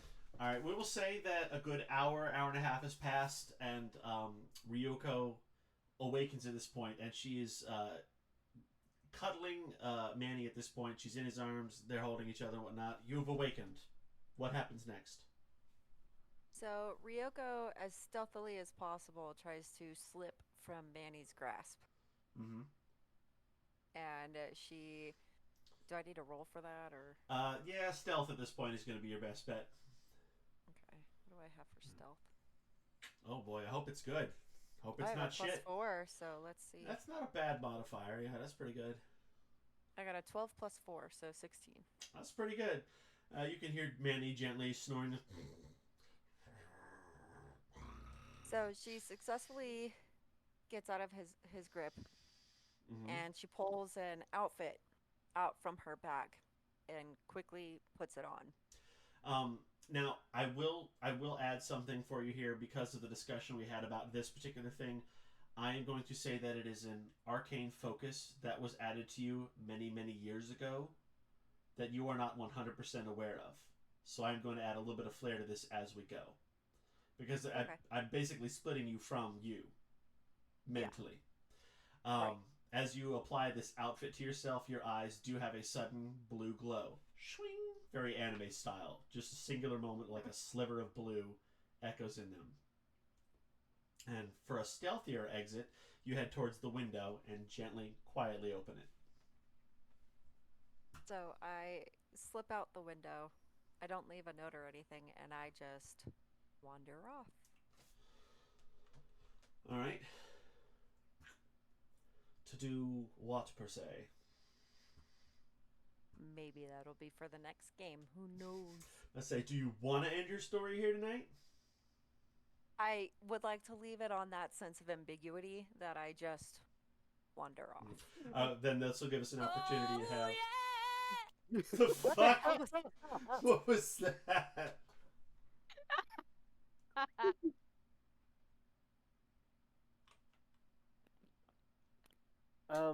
Anyway, Yeah, that just happened. so we will close out your turn there. Cards are being played at the bottom half of the map between all the the fun players and such. And Ash, you have discovered that Gustav is not only a good rogue, but a really fucking good card player to the point where it is making you wonder if he's cheating, because no one should be that fucking good at Free Dragon Annie. God damn it. That's true. Okay.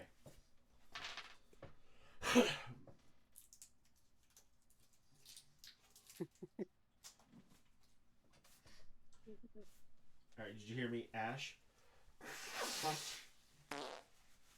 Okay, are we gonna actually play over here, or are you just gonna make fart noises all night like Siva?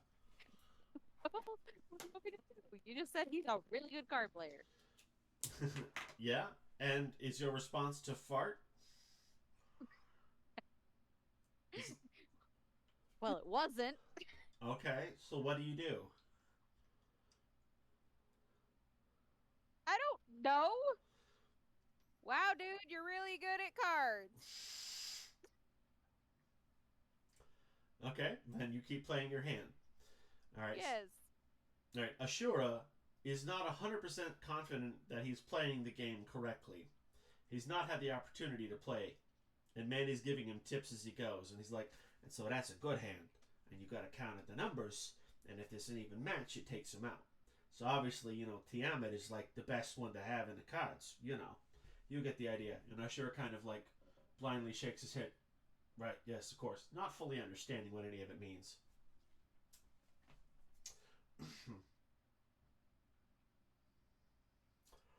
This is opportunity for a reaction, Kristen.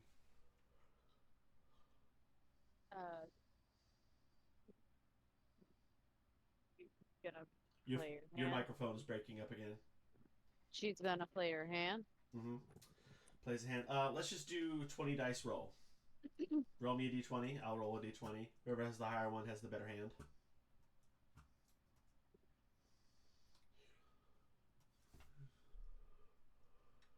Alright, Asher rolled a 5.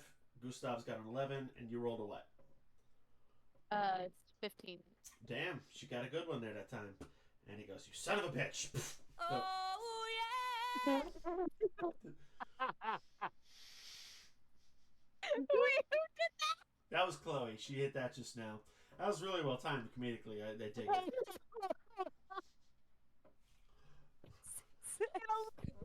I got jump scared so bad.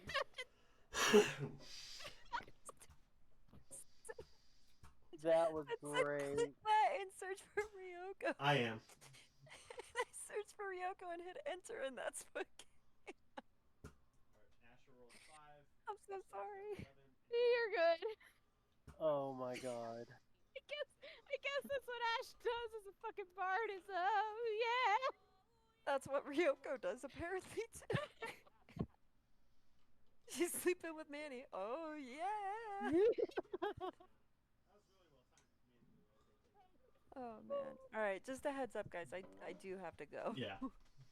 We're rolling up, Yeah, like we're wrapping up the whole story here. wrapping up. I'm just giving everybody a Wrapping up. chance to do whatever they're doing to end their night. This is like that time. Also, I clipped the fuck out of that because that was fucking hilarious. That's also going in the memes. There's that titled, oh yeah,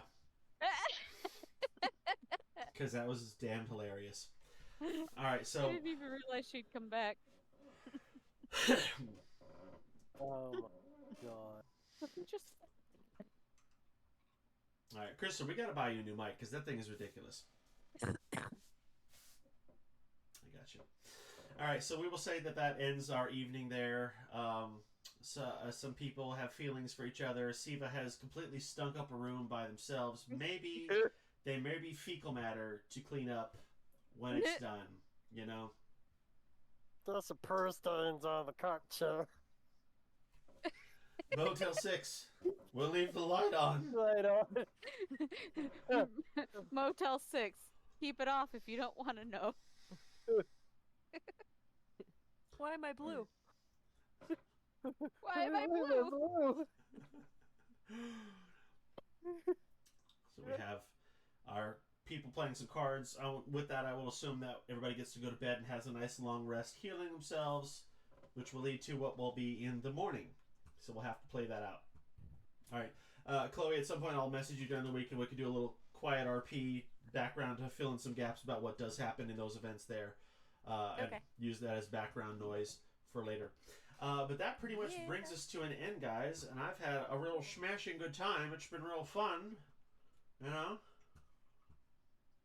It's been a blast. Woo!